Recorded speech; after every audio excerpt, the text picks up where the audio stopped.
Good morning all of you. लेक्चरला काय करूया आपण सुरुवात करूया.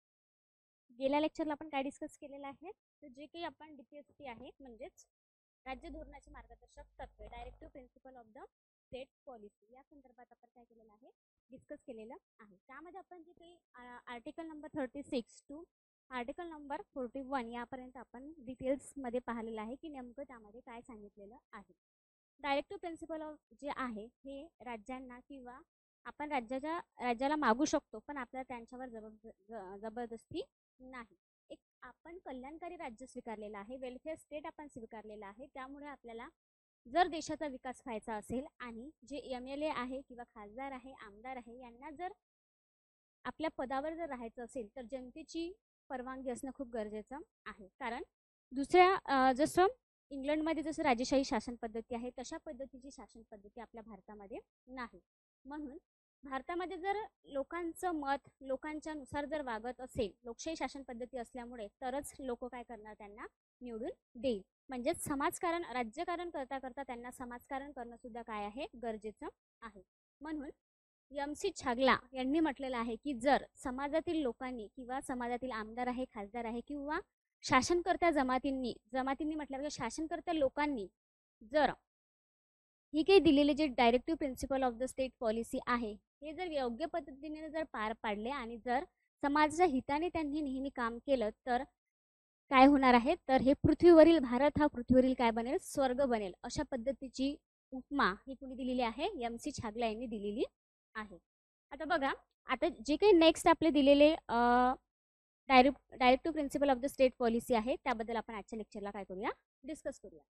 सुरुवातीला मी पहिल्या लेक्चरपासून दुसऱ्या लेक्चरपासून मी तुम्हाला सांगत आली आहे की जे महत्त्वाच्या गोष्टी आहे आणि आपण जे काही कॉन्स्टिट्यूशन्स आपण जेव्हा सुरू केलं हे जेव्हा युनिट सुरू केलं तेव्हा मी तुम्हाला सांगितलं की यामध्ये असणाऱ्या जे प्रिॲम्बलमध्ये असणाऱ्या काही महत्त्वपूर्ण काय आहे तरतुदी आहे, जसं की धर्मनिरपेक्ष आहे, त्यानंतर गणराज्य आहे, लोकशाही आहे, सार्वभौम आहे, समाजवादी अर्थव्यवस्था आहे. या प्रत्येक बाबीची जर आपली कन्सेप्ट व्यवस्थित असेल तर आपल्या सोशल वर्क सिलेबसमध्ये असणाऱ्या कोणत्याही एखादा क्वेश्चन आल्याच्यानंतर आपल्याला चांगल्या पद्धतीने काय करता येईल, सॉल्व्ह करता येईल.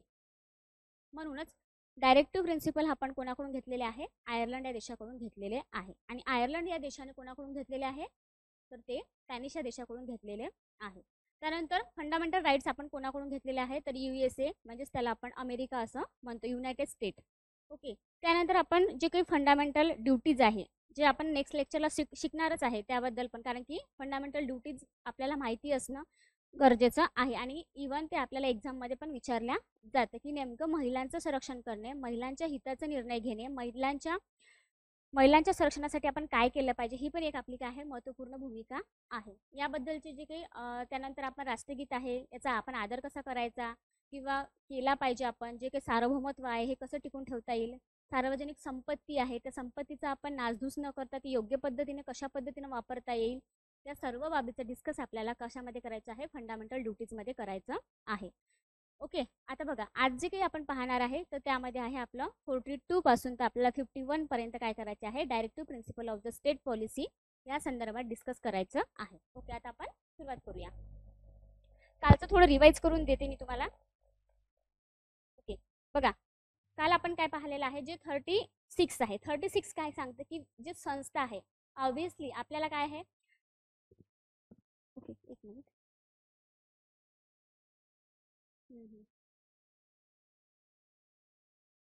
ओके.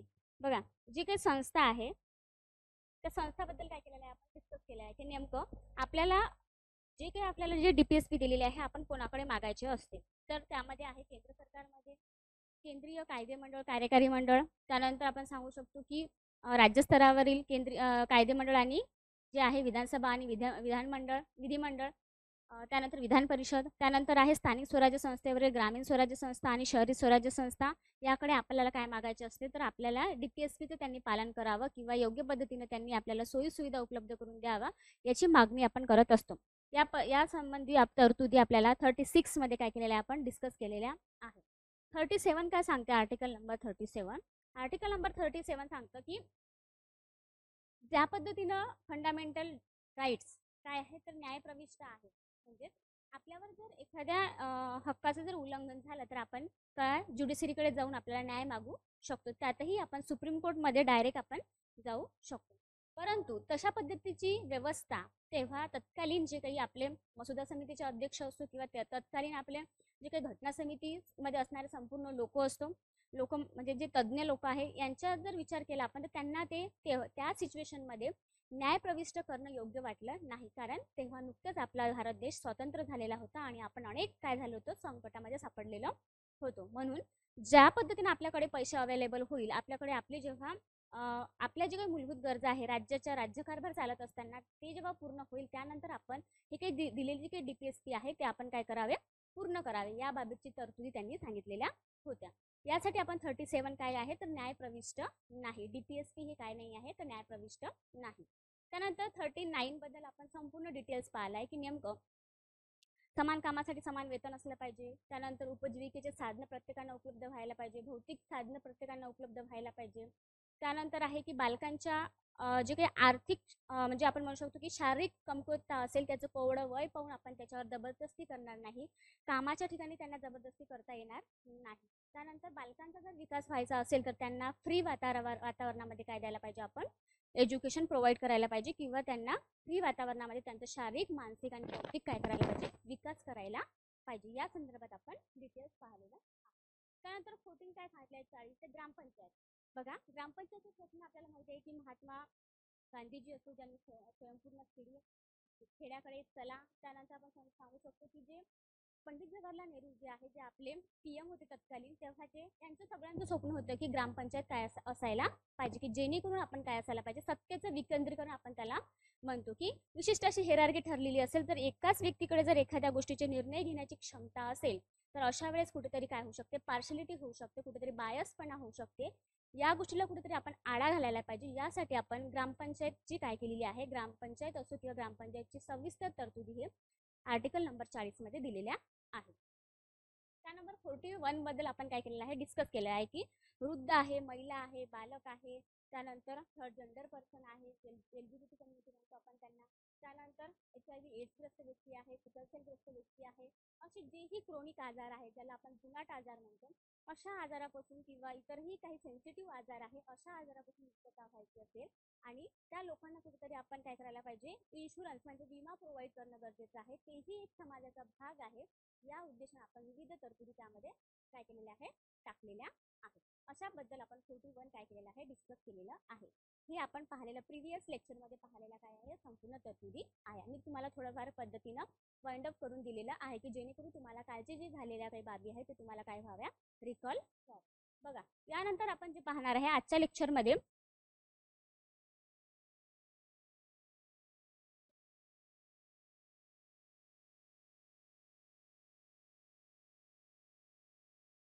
DPSP आर्टिकल नंबर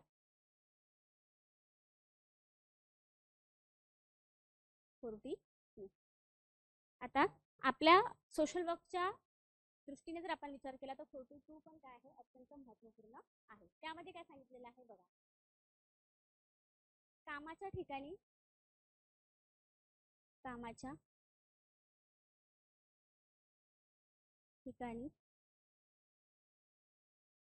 न्याय वागणूक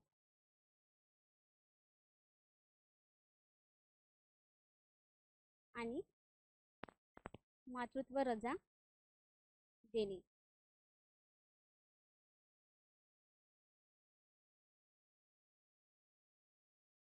बघ आता आपण आपलं जे काही आहे म्हणजेच जेव्हा आपण सुरुवातीला जेव्हा डिस्कस केलं होतं पहिल्या युनिटमध्ये जेव्हा सुरुवात करत असताना मी सांगितलं की आपल्या समाजकार्याचा उद्देश काय आहे किंवा पर्पज काय आहे तर आपल्याला मानवतावादी दृष्टिकोनातून काय करायचं आहे काम करायचं आहे. त्याच पद्धतीनं समाजामध्ये राहत असताना आपण आपल्या वागण्याचा इतरांना त्रास होऊ नये या पद्धतीची काळजी पण घेणं आपल्याला काय आहे गरजेचं आहे. मग कामाच्या ठिकाणी योग्य न्याय आणि योग्य पद्धतीने तिथे वागणूक मिळणं पण गरजेचं आहे. नाहीतर तिथे एखाद्या ठिकाणी आपण गव्हर्नमेंट सेक्टर असो किंवा प्रायव्हेट सेक्टर असो जातीच्या वंशाच्या आधारावर किंवा मग शारीरिक दुबळेपणा असेल तर अशा आधारावर त्या व्यक्तीचं काय करता येणार नाही शोषण करता येणार नाही. त्यांना एक मानवतावादी दृष्टिकोनातून एक प्रतिष्ठेच्या दृष्टिकोनातून जे आपले इथिक्स आहे जे आपले प्रिन्सिपल्स आहे ते आपण फॉलो करणं काय आहे गरजेचं आहे. त्यानंतर सर्वात महत्त्वाचं आहे की मातृत्व रजा देणं काय आहे इम्पॉर्टंट आहे. ऑब्व्हियसली आता जे सद्यस्थितीमध्ये तुम्ही वेगवेगळे अहवाल पाहता की कुपोषणाचं प्रमाण काय आहे वाढत आहे किंवा अलीकडच्या काळात जरी थोडंफार पद्धतीने कमी होत असेल, परंतु आजचं जे बालक आहे ते उद्याचं काय आहे भावी पिढीमधले ते भावी युवा आणि देशाची धुरा ही व्यक्ती काय आहे युवकांवर असतं. म्हणून कुपोषणाची आता तुम्हाला माहिती आहे की अब्दुल कलाम आहार योजना आहे, वेगवेगळ्या योजना आहेत, जसं की आपण माहिती आहे मध्यान्ह आहार भोजनासंदर्भात आपण डिस्कस केलं. अंगणवाडी संदर्भात देणारे ICDS प्रोग्राम आहे जो 1975 मध्ये सुरू झालेला आहे. त्यांच्या अंतर्गत देणाऱ्या विविध सोयीसुविधा आहे की जसे लसीकरण वगैरे आहे. हे देण्यामागचा उद्देशही आपला काय आहे की आजचा जो बालक आहे तो उद्याचा भावी पिढी आपल्या देशाची धुरा सांभाळणार आहे.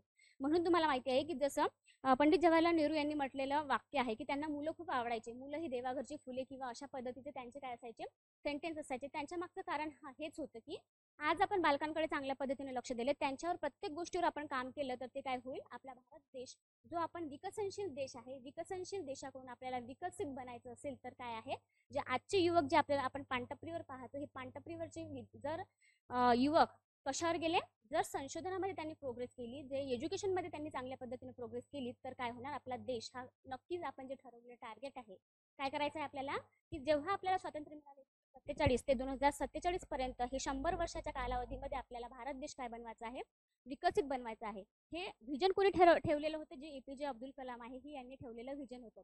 पण हे जर व्हिजन पूर्ण करायचं असेल तर बालकांच्या आजचे बालक हे उद्याचे भावी पिढीचे काय आहे नागरिक आहे, यावर आपल्याला फोकस करणं काय आहे गरजेचं आहे.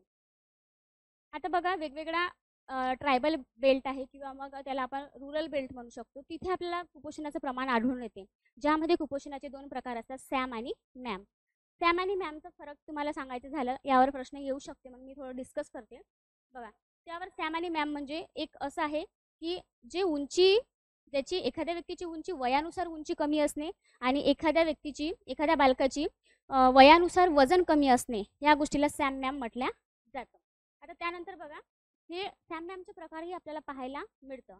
कुपोषणाचं जर प्रमाण वाढलं किंवा प्रथिनाचे प्रमाण झालं तर मग आपल्याला वेगवेगळ्या आजाराची पण बाधा होते. बालकांना मॅरासमस आहे किंवा मग त्याला कॉशिऑकर आहे, ज्याला आपण सुकती आणि सुजवटी हे आजार असं आपण म्हणत असतो. हे आजार पण होऊ शकते आणि अशामुळे बालकांचा विकास होण्यामध्ये कुठेतरी अडथळा निर्माण होऊ शकतो की त्याचा शारीरिक विकास चांगल्या पद्धतीने होणार नाही, मानसिक विकास चांगल्या पद्धतीने होणार नाही आणि अशा वेळेस मग व्यक्ती सक्षम पद्धतीने समाजामध्ये वावरू शकणार नाही. त्याचे जे काही त्याला रोल प्ले करायचे आहे ते रोल सुद्धा चांगल्या पद्धतीने प्ले करू शकणार नाही. यासाठी आपण काळजी घेणं काय आहे गरजेचे आहे.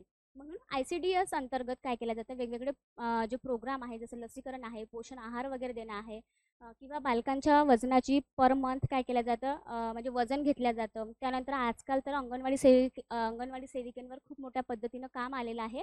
आपण रोजच आपण काय करत असेल ते आपल्या निदर्शनात येत असेल. त्यानंतर आपण सांगू की मातृत्व रजा म्हणजे मग त्यासाठीच हे करणं काय होतं गरजेचं होतं की बालकांसाठी आज आई हे बाळाला जन्म देणार आहे आणि बाळाला जन्म दिल्यामुळे ते बालक सक्षम होणं किंवा सुदृढ होणं काय आहे गरजेचं आहे. कुपोषण कुठेतरी थांबलं पाहिजे, यासाठी महिला जर ऑब्व्हियसली जर आपल्याकडे जर उपजीविकेचे साधने अवेलेबल नसेल, जर आपल्याकडे आज आपण काय जेवण करणार संध्याकाळी याची जरी आपल्याकडे जर सोय करून ठेवलेली नसेल तर ऑब्व्हियसली महिला काय करेल की जरीही तिची डिलिव्हरी झाल्याच्या नंतर लगेच ती कामाला जाऊ शकते.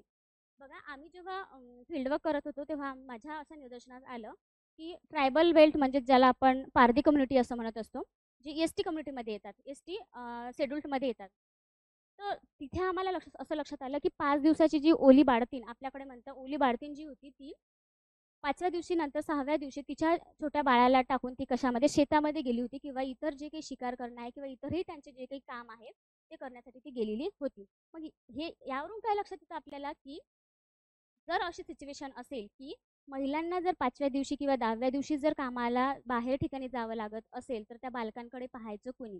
तिचं आपल्याला माहिती आहे की पहिलं जे असतं स्तनपान करणं हे पण खूप गरजेचं असतं. जर स्तनपान जर व्यवस्थित होत नसेल तर मग बालकांची रोगप्रतिकारक शक्ती चांगल्या पद्धतीने वाढणार नाही आणि अशा काही अनेक गोष्टीला काय होऊ शकतं, मग ते सामोरे जाऊ शकतं, त्याच्या आरोग्याचे वेगवेगळे प्रश्न निर्माण होऊ शकतात. म्हणून महिलांना 1900 बघा मातृत्व रजा कायदा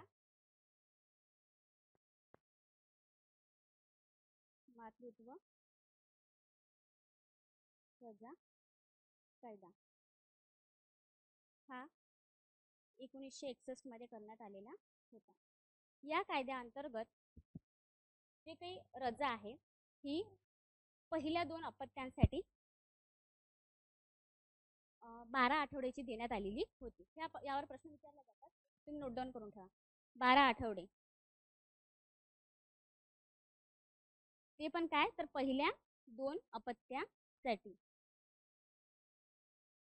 आता हे पण तरतूद करण्यामागचा उद्देश हाच की अलीकडच्या काळामध्ये जर आपण विचार केला तर आपली लोकसंख्या काय आहे झपाट्याने वाढत असल्याचं आपल्याला पाहायला मिळत आहे. तुम्ही जर लोकसंख्या संक्रमणात्मक सिद्धांत पाहिला तर लोकसंख्या संक्रमणात्मक सिद्धांतामध्ये पाहायला मिळते की सुरुवातीचा जो काळ होता जेव्हा आपले औद्योगिकरण व्हायचं होतं तेव्हा आपल्याला म्हणजे मृत्यूदर कुठेतरी काय होता, मृत्यूदरही जास्त होता आणि जन्मदरही जास्त होता, त्यामुळे लोकसंख्या कुठेतरी कमी होती. पण दुसरं जे काही फेज आहे ते दुसऱ्या फेजमध्ये आपल्याला पाहायला मिळतं की जिथे जन्मदर वाढलेला होता आणि मृत्यूदर तुलनेने काय झालेला होता, कमी झालेला होता. आणि आजची सिच्युएशन अशी आपल्याला दिसतं की जन्मदर सुद्धा काय झालेला आहे, म्हणजे वाढलेला आहे आणि तुलनेने त्याही पेक्षा काय झालेला आहे, मृत्यूदर कमी झालेला आहे. कारण अलीकडच्या काळामध्ये वेगवेगळ्या सोयी सुविधा काय दिल्या जात आहे. आता म्हणजे जेव्हा सुरुवातीला आहे जेव्हा सावित्रीबाई फुलेंचा काळ होता तेव्हा 1897 मध्ये काय झालेलं आहे, सावित्रीबाई फुले यांचं निधन झालं. तर ते निधन होण्यामागचं काय होतं कारण प्लेग, बरोबर आहे. त्यानंतर नारायण मेघजी लोखंडे झाले किंवा त्यांचा मुलगा पण झाला, असे काय झाले प्लेगने ते त्यांचे निधन झालेलं आपल्याला पाहायला मिळते. त्यानंतर कॉलरा सारखे आजार आहे किंवा साथीचे आजार आहे, चिकनगुनिया सारखे आजार आहे, हे आजार यायचे आणि संपूर्ण गावच काय व्हायचं, ओसाड व्हायचं. मग काय व्हायचं की जन्मदरी जर जास्त असेल तरीही मृत्यूदराचं प्रमाणही आपल्याला पाहायला मिळायचं. पण आजची सिच्युएशन पाहिली तर आपल्याला माहिती आहे की प्राथमिक आरोग्य केंद्राची सोयीसुविधा झालेली आहे, जिल्हा आरोग्य केंद्राची सोयीसुविधा झालेली आहे, आशा वर्करचं महत्त्वपूर्ण काम आहे. गावामध्ये सुद्धा काय होत आहे, डॉक्टरांची काय होत आहे, आपल्याला गावामध्ये पण डॉक्टर पाहायला मिळत आहे. तेव्हाच जर विचार केला तर पहिली महिला जी होती, काय म्हणू शकतो आपण की जी पहिली महिला डॉक्टर होती ती आनंदीबाई जोशी. आपण अभ्यासलेलंच असेल. म्हणजेच तेव्हा कुठेतरी एक पहिली व्यक्ती कुठेतरी डॉक्टर म्हणून झालेली होती. पण आजच्या सिच्युएशनमध्ये आपल्याला काय मिळते, एक प्रत्येक याचा जर आपल्याला अभ्यास करायचा असेल तर प्रत्येक बाबीमध्ये काय आहे, स्पेशल डॉक्टर असल्याचं आपल्याला पाहायला मिळते. म्हणून तेव्हाचे जे काही मातृत्व रजा कायदा आहे या कायद्यानुसार 12 आठवड्याची काय दिलेली आहे आपल्याला, 12 आठवडे दिलेले होते. कशानुसार, 1961च्या कायद्यानुसार. आता या कायद्यामध्ये काय झालं, मार्च 2017 मध्ये अमेंडमेंट करण्यात आली आणि अमेंडमेंट करून हा कायदा 1 जानेवारी 2017 सॉरी 1 एप्रिल आहे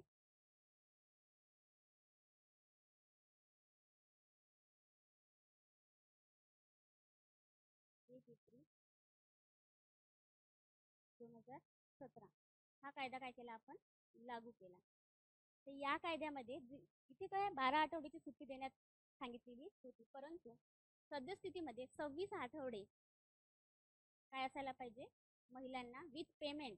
जर एखाद्या तुम्ही गव्हर्नमेंट इन्स्टिट्यूटमध्ये काम करत असेल, गव्हर्नमेंट सेक्टरमध्ये काम करत असेल तर तुम्हाला काय करता येईल की मातृत्व रजेसाठी तुम्हाला 6 महिने 6.5 महिन्याची काय मिळते करता येईल, सुट्टी तुम्हाला विथ पेमेंट द्यावी लागेल, जेणेकरून तुम्हाला तुमच्या बालकांचं चांगल्या पद्धतीने पोषण करता येईल, त्यांच्या आरोग्याकडे लक्ष देता येईल आणि सर्वांगीण विकास करण्यासाठी आईचं योगदान असो किंवा वडिलांचं योगदान असो हे महत्त्वपूर्ण ठरतं. म्हणून त्यांनी काय केलेलं आहे ते 2017 मध्ये त्या कायद्यामध्ये अमेंडमेंट करून त्या गोष्टी इन्क्लूड केलेल्या आहे की आता 26 वीक असलं तरच काय करता येईल, त्या व्यक्तीला मातृत्व रजा देता येईल. मग आता आपल्याला कधी प्रश्न पडतो की जर ही पण अट काय आहे, 2 अपत्यासाठीच आहे. पहिले 2 अपत्य जर असेल त्यांनाच काय मिळेल, 26 आठवड्याची सुट्टी विथ पेमेंट देता येईल. पण जर 2 अपत्य तिसऱ्या अपत्यासाठी जर असेल तर तिसऱ्या अपत्याला 12 आठवडे काय देता येईल, सुट्टी देता येईल. अशा पद्धतीची 1961 ला जी तरतूद केलेली होती तीच त्यांना लागू पडेल.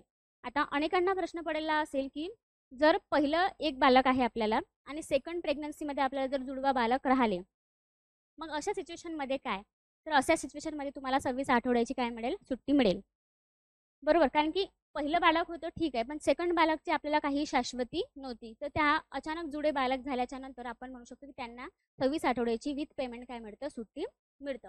पण जर पहिलं बालक जुडं असेल आणि पहिले जे आहे अपत्य हे जुळे असेल आणि सेकंड आपण प्रेग्नन्सी ठेवल्याच्या नंतर ते जर सिंगल बालक असेल तर त्यांना ती लागू पडणार नाही. त्यांना काय मिळणार, 12 आठवड्याची सुट्टी मिळेल, ते पण काय आहे विथ पेमेंट. अशा पद्धतीची तरतूद आपण त्यामध्ये करून ठेवलेली आहे. आणि त्यातही आपण काय वेगवेगळे काल कायदे पाहिले. त्या कायद्यामध्ये मी तुम्हाला सांगितलं की 1881चा कायदा आहे, 1891चा कायदा आहे, 1911चा कायदा आहे, 1937चा कायदा आहे आणि 1948चा कायदा आहे. हे सगळे कंपनी कायदे आहे आणि या कंपनी कायद्यामध्ये सुद्धा महिलांच्या आरोग्यासाठी आणि महिलांच्या हिताच्या दृष्टिकोनातून, बालकांच्या हिताच्या दृष्टिकोनातून महत्त्वपूर्ण तरतुदी केल्याचं आपण पाहिलेलं आहे, की जेणेकरून महिलांनी आपल्या बालकांकडे लक्ष द्यावं, यासाठी पाळणाघराची सुविधा असो, त्यांच्या स्वच्छतेकडे लक्ष देता यावं, त्यांना विमा संरक्षण प्राप्त करून देता यावं, यासाठी तरतुदी केल्याचं आपल्याला पाहायला मिळते. ओके, हे झालं मातृत्व रजा कायद्यासंदर्भात. हे तुम्ही तरतुदी लिहून घ्या. एक्झाम कोणतीही असेल तरी आता आपण MSWचा अभ्यास करतो आहे, CDPO एक्झाम आहे किंवा मग इतर समाज कल्याणच्या एक्झाम आहे किंवा महिला व बालकल्याण संदर्भात काही काय आहे पोस्ट आहे, त्या संदर्भासाठी काय केलं जातं, असे कायदे वगैरे किंवा हे कशा तरतुदी अंतर्गत येतात हे विचारल्या जाते. ओके, यामध्ये आणखी मेडिकल टर्मिनेशन ऍक्ट पण येतं, ज्यामध्ये PCPNDT हे पण ऍक्ट येतं. गर्भधारणा म्हणजे आपण म्हणू शकतो की गर्भधारणा करण्यापूर्वी किंवा याच्यापूर्वी निदान करता येणार नाही. कशाचं? तर आपल्या याच्यामध्ये सोनोग्राफी अंतर्गत सांगता येणार नाही की महिला म्हणजे मुलगी आहे की मुलगा आहे. हे टेस्ट करणं काय आहे, चुकीचं आहे. जेणेकरून मुलींचं प्रमाण अलीकडच्या काळामध्ये आपल्याला कमी होत असल्याचं पाहायला मिळते आणि या उद्देशाने मग ओके, समजलं नाही ना 2017चा ऍक्ट. ओके ओके, समजलं नाही का? बरं, पुन्हा सांगतो बघा. 1961 मातृत्व रजा कायदा, बरोबर. या कायद्यानुसार महिलांना 12 आठवड्याची काय दिलेली होती, सुट्टी दिली होती. कशामध्ये? जर कामाच्या ठिकाणी आपण गव्हर्नमेंट सेक्टरमध्ये काम करत असेल आणि गव्हर्नमेंट सेक्टरमध्ये काम करत असेल तर आपल्याला म्हणजे आपण जरी आपण सुट्ट्या घेतल्या आणि सुट्ट्या घेतल्यानंतर तरी आपल्याला काय मिळेल, आपल्याला प्रेग्नन्सी असेल आणि बाळ आपल्या बाळाचा आपला जन्म झालेला आहे, जन्म झाल्याच्या नंतर 3 महिन्याची सुट्टी दिल्या जाते, म्हणजे त्याला आपण 12 आठवडे म्हणतो. आणि 12 आठवड्याची सुट्टी ही आपल्याला सोबत काय मिळतं, पैसे सुद्धा मिळते. जरी आपण सुट्टीवर असलो तरी आपल्याला काय म्हणजे विथ पेमेंट आपल्याला सुट्टी दिल्या जातं, कारण मातृत्व आपल्याला प्राप्त झालेलं आहे आणि बालकांचं आपल्याला संरक्षण करायचं आहे, बालकांची काळजी आपल्याला घ्यायची आहे, यासाठी विथ पेमेंट 12 आठवड्याची सुट्टी दिल्या जाते. हा कायदा आहे 1961 मातृत्व रजा कायदा. याच कायद्यामध्ये आता इथे 12 आठवडे सुट्टी दिलेली होती. कालांतरानं आपल्याला लक्षात आलं, अनेक लोकांनी त्यावर अभ्यास केला की 12 आठवड्यामध्ये 3 महिन्यामध्ये बालकांचा जे काही विकास आहे ते तेवढ्या पर्यंत होत नाही. 6 महिन्यापर्यंत तरी त्या बालकांची काळजी घेणं आईची काय आहे महत्त्वपूर्ण जबाबदारी आहे. मग या दृष्टीने काय करण्यात आलं, या कायद्यामध्ये अमेंडमेंट करण्यात आली, दुरुस्ती करण्यात आली आणि हा कायदा मग मार्च 2017 मध्ये तयार करण्यात आला, बरोबर आहे. त्याची प्रत्यक्षात अंमलबजावणी कधी झाली? 1 एप्रिल 2017. ओके, आता या कायद्यामध्ये काय सांगितलं की जी काही 12 आठवड्याची ती रजा आपल्याला विथ पेमेंट देणार होती, ती रजा आता आपल्याला 26 आठवड्यासाठी देण्यात येईल. 6.5 महिने काय करणार, बालकांचा विकास करा, तुम्ही आरोग्याची काळजी घ्या, बालकांच्या संपूर्ण बाबीसाठी काय करा, महत्त्वपूर्ण योगदान द्या, जेणेकरून आजचा बालक काय आहे उद्या भावी नागरिक आहे. ह्या गोष्टी लक्षात घेऊन आपण गव्हर्नमेंट सेक्टरमध्ये ह्या गोष्टी केल्या जातं की 1 एप्रिल 2017 पासून महिलांना 26 आठवड्याची काय दिल्या जातं, आरोग्याची काळजी घेण्यासाठी दिल्या जातं. अशा पद्धतीचा हा काय आहे कायदा आहे. ओके, प्रीती मॅडम समजलं का? त्यात असं काही नाही आहे, फक्त एवढं होतं ते आठवडे महत्त्वाचे असतात म्हणून मी ते तुम्हाला काय केलं, डिस्कस केलं. ओके ओके, ठीक आहे. हां, बस एवढंही लक्षात ठेवलं ना तुम्ही पेपरला, तुम्हाला पेपरला एवढंच विचारतं की किती आठवड्यावरून किती आठवडे झालेला आहे आणि त्याची डेट, अंमलबजावणीची डेट आहे ही. म्हणजे इथं जरी ठरलेलं असेल परंतु इथून काय झालेली आहे, त्याची अंमलबजावणी झालेली आहे. इथपर्यंत सफिशियंट आहे, एवढंही लक्षात ठेवलं तरी सफिशियंट आहे. तर त्यानंतर याच्या संदर्भात 2 कायदे आहेत ते आपण बघून घेऊया, थोडं ओव्हरलुक करून घेऊया. Medical termination act,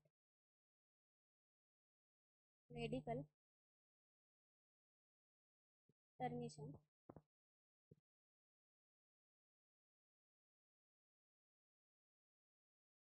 I think pen चुकलं वाटतं बघा. 1971 मेडिकल टर्मिनेशन ऍक्ट मध्ये काय सांगितलेलं आहे की त्यानुसार गर्भपात करणे हा कायदा 1972 पासून लागू झाला. गर्भपात 3 महिन्यापर्यंत करता येतो, बरोबर आहे. पण अलीकडच्या काळामध्ये त्यामध्ये काय केलेलं आहे, दुरुस्ती केलेली आहे आणि त्यांनी सांगितलेलं आहे की बालकांना आपल्याला एमर्जन्सी केस असेल अशा केसेसमध्ये 20 आठवडेपर्यंत काय करता येईल, आपल्याला अबॉर्शन करता येईल. त्याला आपण गर्भपात वगैरे असं म्हणत असतो. त्यानंतर आणखी अमेंडमेंट झाल्या आणि त्या अमेंडमेंट कायद्यामध्ये सांगण्यात आलं की आता 24 आठवड्यापर्यंत काय करता येईल, आपल्याला गर्भपात करता येईल. पण हे गर्भपात करत असताना 24 आठवडे म्हणजे काय होतं, 6 महिन्याचं बाळ अबॉर्शन करणं इम्पॉसिबल असतं किंवा त्यामध्ये खूप रिस्क असतं. आईला धोका असू शकतं, बाळाला पण धोका असू शकतं. पण हे कधी करायचं असतं की जेव्हा ज्या सिच्युएशनमध्ये एखाद्या महिलेवर रेप झालेला आहे, एखादी म्हणजे अज्ञान म्हणू शकतो, 18 वर्षाच्या आतील महिला असेल जिला आपण कुमारिका म्हणू शकतो, त्यानंतर एखादी आई मानसिकदृष्ट्या विकलांग झालेली असेल किंवा इतरही काही घटस्फोटित महिला असेल, विधवा महिला असेल, अशा महिलांवर कोइन्सिडेंटली काही प्रेशरमुळे जर बाळ राहिलेलं असेल, अशा सिच्युएशनमध्ये 24 आठवड्याचं झाल्याच्या नंतर सुद्धा आपल्याला काय करता येईल, टर्मिनेशन्स करता येईल, गर्भपात करता येईल. हे यामध्ये काय दिलेले आहे, तरतुदी दिलेल्या आहेत. म्हणजे 1971 मध्ये कुठेतरी 12 आठवडे किंवा मग 20 आठवड्याच्या दिलेल्या होत्या. त्यानंतर मग त्यामध्ये आता 24 आठवड्यामध्ये सुद्धा काय करता येते, गर्भपात करता येते. पण त्यामध्ये काय आहे, वेगवेगळ्या अटी दिलेल्या आहेत. त्या अटी कोणत्या आहे, तर त्या अटी आहे की जे महिला मानसिकदृष्ट्या विकलांग असेल किंवा मग आपण म्हणू शकतो की मानसिकदृष्ट्या विकलांग असेल, सोबतच सांगू शकतो की रेप झालेला असेल, तर अशा सिच्युएशनमध्ये त्या महिलांना काय करता येतं, टर्मिनेशन करता येतं. ह्या बाबतीत सांगितलेलं आहे. आता त्यानंतर बघा,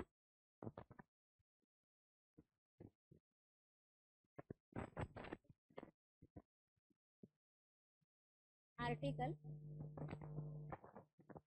43. आर्टिकल 43 काय सांगतं की जे काही कामगार आहे, कामगारांना योग्य पद्धतीने काय द्यावं, वेतन द्यावं.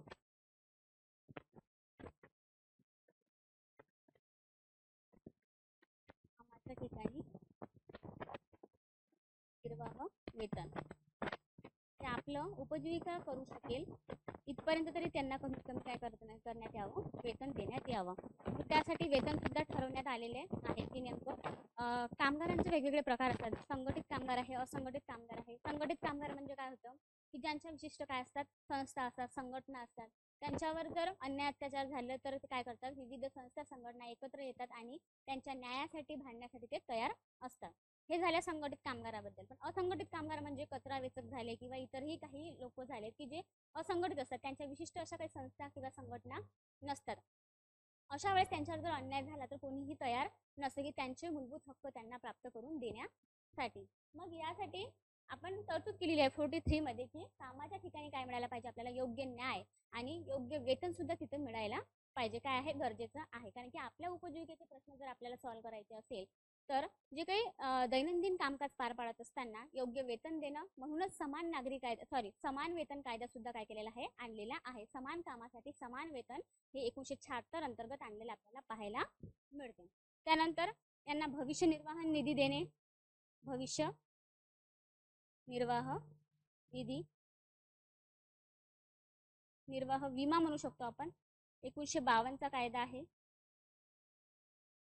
त्यानंतर समान वेतन कायदा, हे कायदे लिहून घ्या, पेपरला येतं. समान कामासाठी समान वेतन,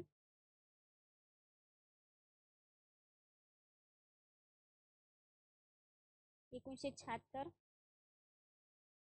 त्यानंतर आहे बंधक कामगार म्हणजेच बॉन्डेड लेबर,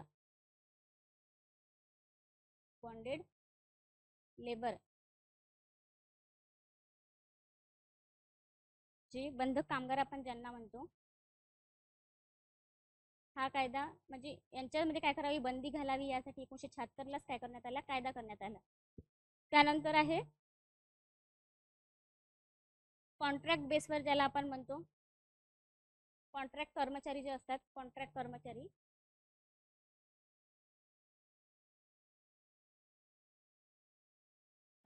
कॉन्ट्रॅक्ट कामगार यांच्या संदर्भातचा कायदा आहे 1970.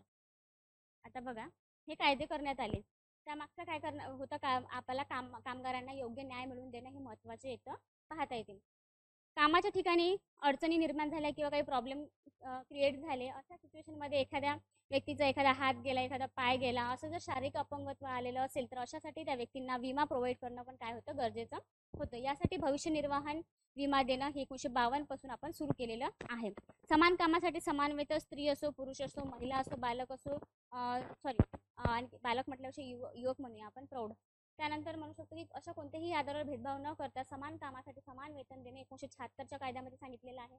त्यानंतर बंधक कामगार, ज्याला आपण म्हणू शकतो बॉन्डेड लेबर, म्हणजेच हे आपल्याला जास्तीत जास्त ट्रायबल बेल्टमध्ये पाहायला मिळतं की आपण एखाद्या व्यक्तीचं कर्ज घेतलेलं आहे, सावकारांकडून आपण कर्ज घेतलेलं आहे, आणि अशा सिच्युएशनमध्ये जोपर्यंत आपण ते त्यांचं कर्ज फिटणार नाही तोपर्यंत त्यांच्याकडे काम करणं, एकंदरीत काय आहे, गुलामगिरी करणे. अशा पद्धतीला काय केलेलं आहे, आपण आळा घातलेला आहे. म्हणून ट्रायबल एरियामध्ये सावकारांना परमिशन नसतं किंवा इतरही काही गोष्टी आपण पाहिलेल्या आहे. ओके, हे झालं 1976च्या कायद्यानुसार कामगारांचं संरक्षण. त्यानंतर आहे कॉन्ट्रॅक्ट कामगार 1970. आता जे काही कॉन्ट्रॅक्ट बेसवर काम करतात त्यांना ठरलेलं असं की 11 महिन्यानंतर जरी त्यांचं जे आहे रिन्यू होत असेल, त्यांचा प्रोग्राम असो, प्रोजेक्ट असो, पण तरीही त्यांना कामाची काय नसतं, शाश्वती नसतं. 11 महिने काम करा म्हणजे त्यांना कोणतेही वेतन म्हटल्यापेक्षा कोणतेही संरक्षण त्यांना दिलेलं नसतं, की जसं विमा वगैरे आहे किंवा मग इतरही काही गोष्टीचे त्यांना वेगवेगळे भत्ते वगैरे अशा पद्धतीने काही प्रोव्हाइड केल्या जात नाही. सोबतच त्यांना जे बोनस असतं, बोनस संदर्भातला कायदा आहे 1965चा, तो पण तुम्ही लक्षात ठेवा. बोनस कायदा 1965. आता म्हणजे हे कॉन्ट्रॅक्ट बेसवर जे असतात त्यांच्यासाठी विशेष सुरक्षा काय दिल्या जात नाही, परंतु 1970 मध्ये सांगण्यात आलं आहे की त्यांना पण काय द्यावं, तुम्ही सुरक्षितता प्रोव्हाइड करण्यात यावी. त्यानंतर आहे बोनस कायदा. आपल्या उत्पन्नाच्या 8.33 समथिंग, काय आपल्या उत्पन्नाच्या म्हटल्यापेक्षा आपण आपल्या वेतनाच्या, ज्यांना 10,000 पेक्षा जास्त उत्पन्न, ज्यांचं काय असतं रोज म्हणू शकतो आपण वेतन असतं, त्यांना काय केलं जातं, बोनस दिल्या जातं. दिवाळीला वगैरे बोनस दिल्या जातं. मग हे बोनस देण्याची अट काय आहे, की ज्यांचं 10,000पेक्षा जास्त उत्पन्न आहे, त्यांना उत्पन्न म्हटल्यापेक्षा वेतन आहे, त्यांना काय दिल्या जातं, बोनस दिल्या जातात. ते त्यांच्या वेतनाच्या 8.33% पर्यंत असायला हवं. मग ही मागणी सुद्धा, ज्यांना 10,000पर्यंत पेमेंट आहे त्यांना ही मागणी सुद्धा करता येतं, कारण ते आपल्या काय केलेलं आहे, विशिष्ट कायद्यामध्ये इन्क्लूड केलेलं आहे. हे झाले आपल्याला कामगारांच्या संदर्भात, आणि त्यांना निर्वाह वेतन, त्यांचं उपजीविकेचं साधन आणि त्यांची दैनंदिन कामकाज व्यवस्थित पद्धतीने पार पाडता यावं यासाठी त्यांना योग्य वेतन देणं गरजेचं आहे. हे आर्टिकल नंबर 43 मध्ये सांगण्यात आलेल्या बाबी आहे. आर्टिकल 3 आणि आर्टिकल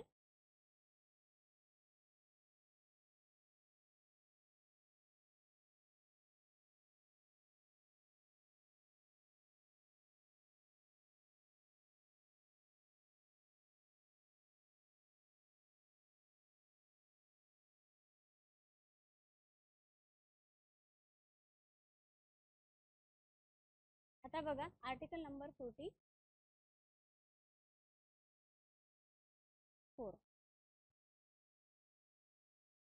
इथं काय आहे, समान नागरी कायदा. समान नागरी कायदा.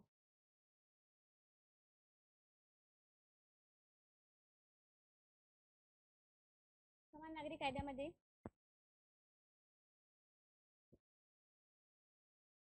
समान नागरी कायदा म्हणजे काय होतं,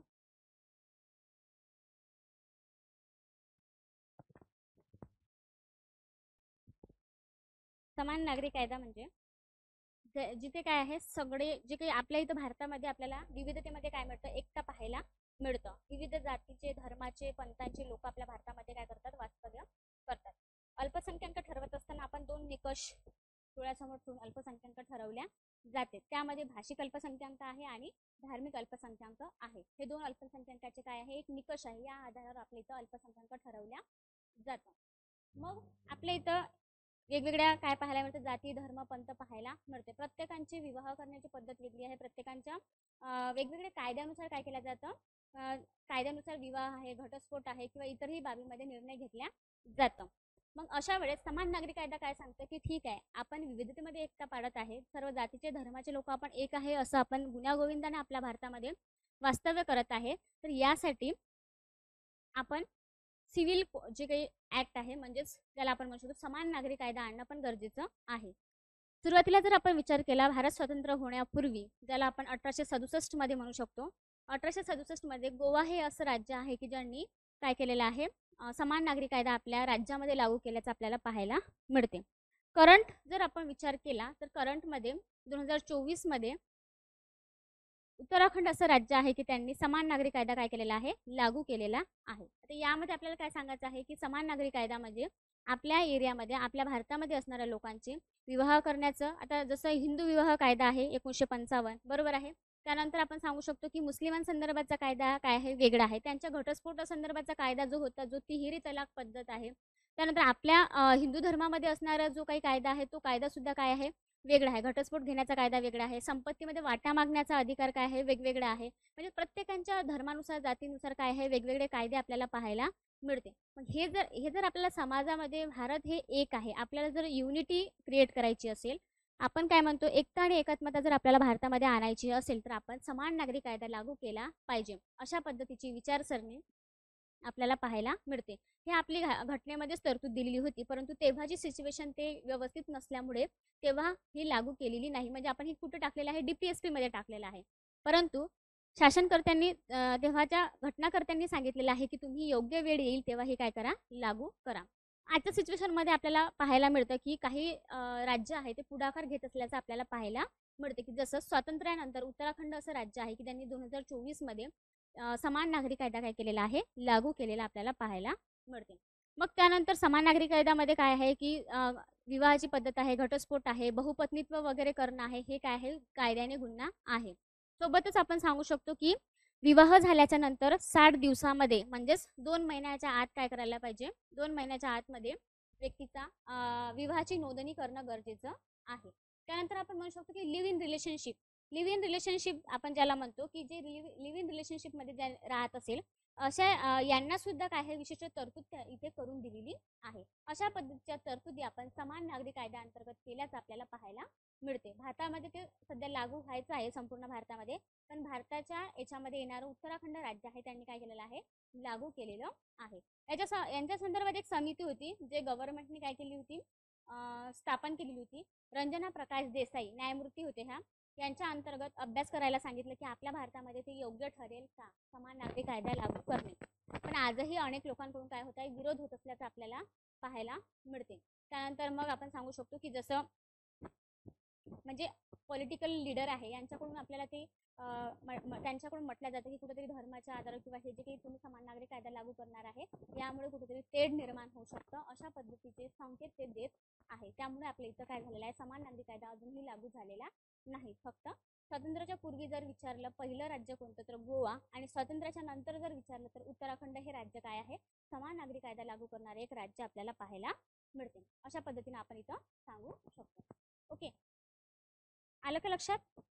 समान नागरी कायदा आला असेल, कदाचित नसेल आला, काही प्रॉब्लेम असेल तर विचारा. त्यानंतर बघा 44 झाल्याच्या नंतर आपण बघूया आता आर्टिकल नंबर 45.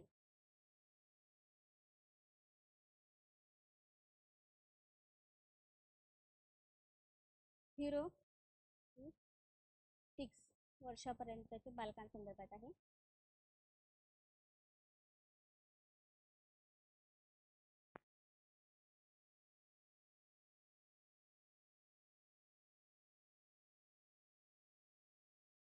शिक्षण व पोषण संदर्भात.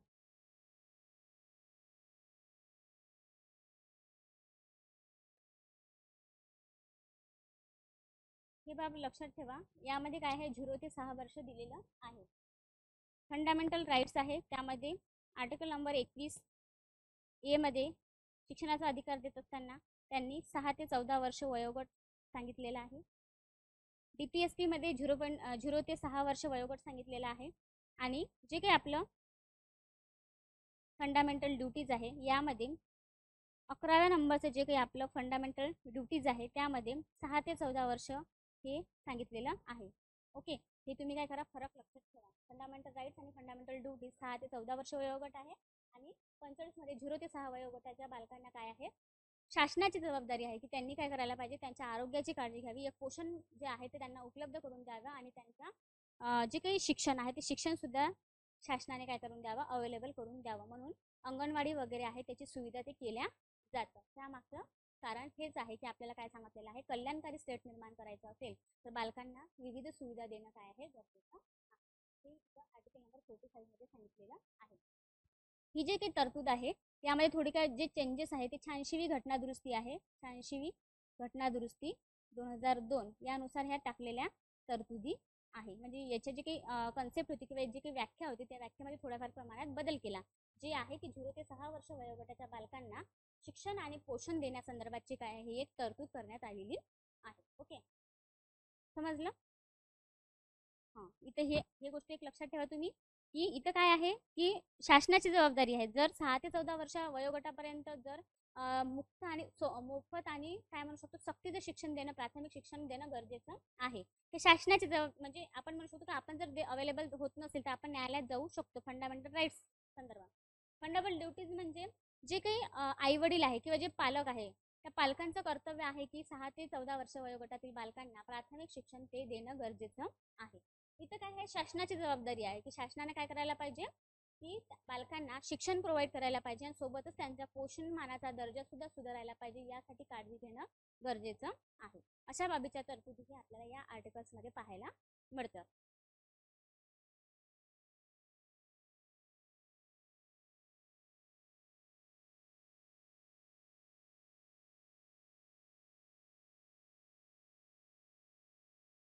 हे आधी मी तुम्हाला खूप डिटेल्स पणे सांगितलेलं आहे, म्हणून तुम्हाला मी आता थोडं ओव्हरलुक करून दिलेलं आहे.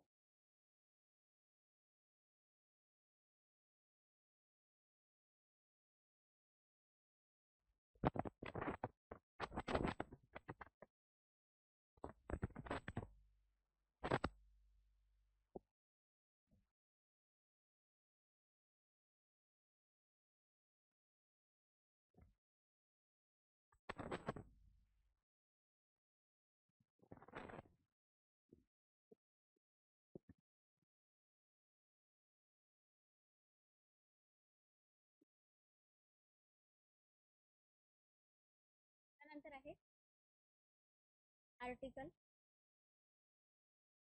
46. सर्वात महत्वाचं जसं SC ST OBC म्हणजेच इतर मागासवर्गीय घटक यांच्या बाबी विशेष तरतुदी यांच्या संदर्भात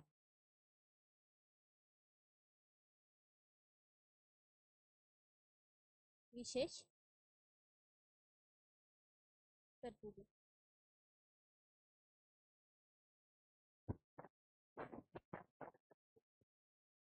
आपल्याला माहिती आहे की ही काही एक शासनाची जबाबदारी आहे. जसं आपण आर्टिकल नंबर फंडामेंटल राईट्स मध्ये पाहिलं की 16.4 आहे आणि 15.4 आहे, ज्यामध्ये सामाजिक दृष्ट्या आणि याच्या दृष्ट्या जर ते मागासलेले दिसत असेल तर त्यांना काय करावं, आरक्षण देण्यात यावं.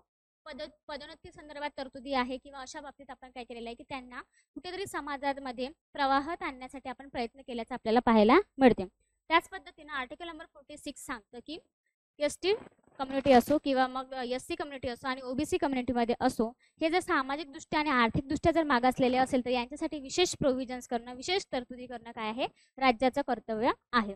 म्हणून शैक्षणिक दृष्टिकोनातून पुढाकार व्हावा, सामाजिक दृष्टिकोनातून जर ते मागासलेले असेल त्यांना पुढाकार देता यावं, यासाठी गव्हर्नमेंट वेगवेगळे स्कीम आणत असतात, वेगवेगळे पॉलिसी आणत असतात की जेणेकरून समाजामध्ये काय व्हावं की हे समाजाच्या प्रभावामध्ये यांना सुद्धा येता यावं, म्हणून विविध योजना आणलेल्या आपल्याला पाहायला मिळतं. आता ST आणि ST संदर्भात आपण जर पाहिलं तर आपल्याला माहिती आहे की राजीव गांधी फेलोशिप योजना आहे, त्यानंतर त्यांना ओव्हरसीज नावाची योजना आहे,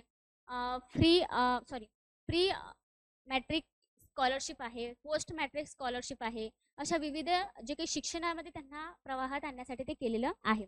त्यानंतर दीनदयाल योजना आहे, स्वाधार नावाची योजना आहे की ज्यामुळे काय होतं की त्यांना एक वसतिगृहाची सुद्धा अवेलेबल करून दिलं जातं की त्यांना मोफतपणे शिक्षण घेता यावं आणि त्यांचा सुद्धा रेट कशामध्ये शिक्षणाच्या यशामध्ये ते सुद्धा पुढारले जावं, यासाठी प्रयत्न केल्याचं आपल्याला पाहायला मिळते. त्याचनंतर आपण सांगू शकतो हा झाला आपण शैक्षणिक विकास. राजकीय दृष्टिकोनातून त्यांचा जर विकास व्हायचा असेल तर त्यांना राज्यकर्ते जमात बनणं पण काय आहे, गरजेचं आहे. त्यानंतर आपल्याला माहिती आहे की डॉक्टर बाबासाहेब आंबेडकरांनी जेव्हा त्यांनी भाषण केलेलं होतं, 1935 मध्ये भाषण केलेलं होतं. त्यानंतर आणखी त्यांनी बरेच वेळा सांगितलं की जर तुमचा स्वतःचा विकास करायचा असेल तर तुम्ही काय बना, राज्यकर्ती जमात बना, म्हणजेच शिका, संघटित व्हा आणि संघर्ष करा. अशा पद्धतीचे त्यांनी सांगितलेले स्लोगन आहेत. कारण शिक्षणाने माणसाचा काय होतो, विवेक जागृत होतो आणि जिथे आपला विवेक जागृत होतो तेव्हा आपल्याला कळतं की योग्य काय आणि अयोग्य काय. म्हणून म्हणतात की शिक्षण हे काय आहे, वाघिणीचं दूध आहे आणि जो कोणी प्राशन करेल तो भुरभुरल्याशिवाय राहणार नाही.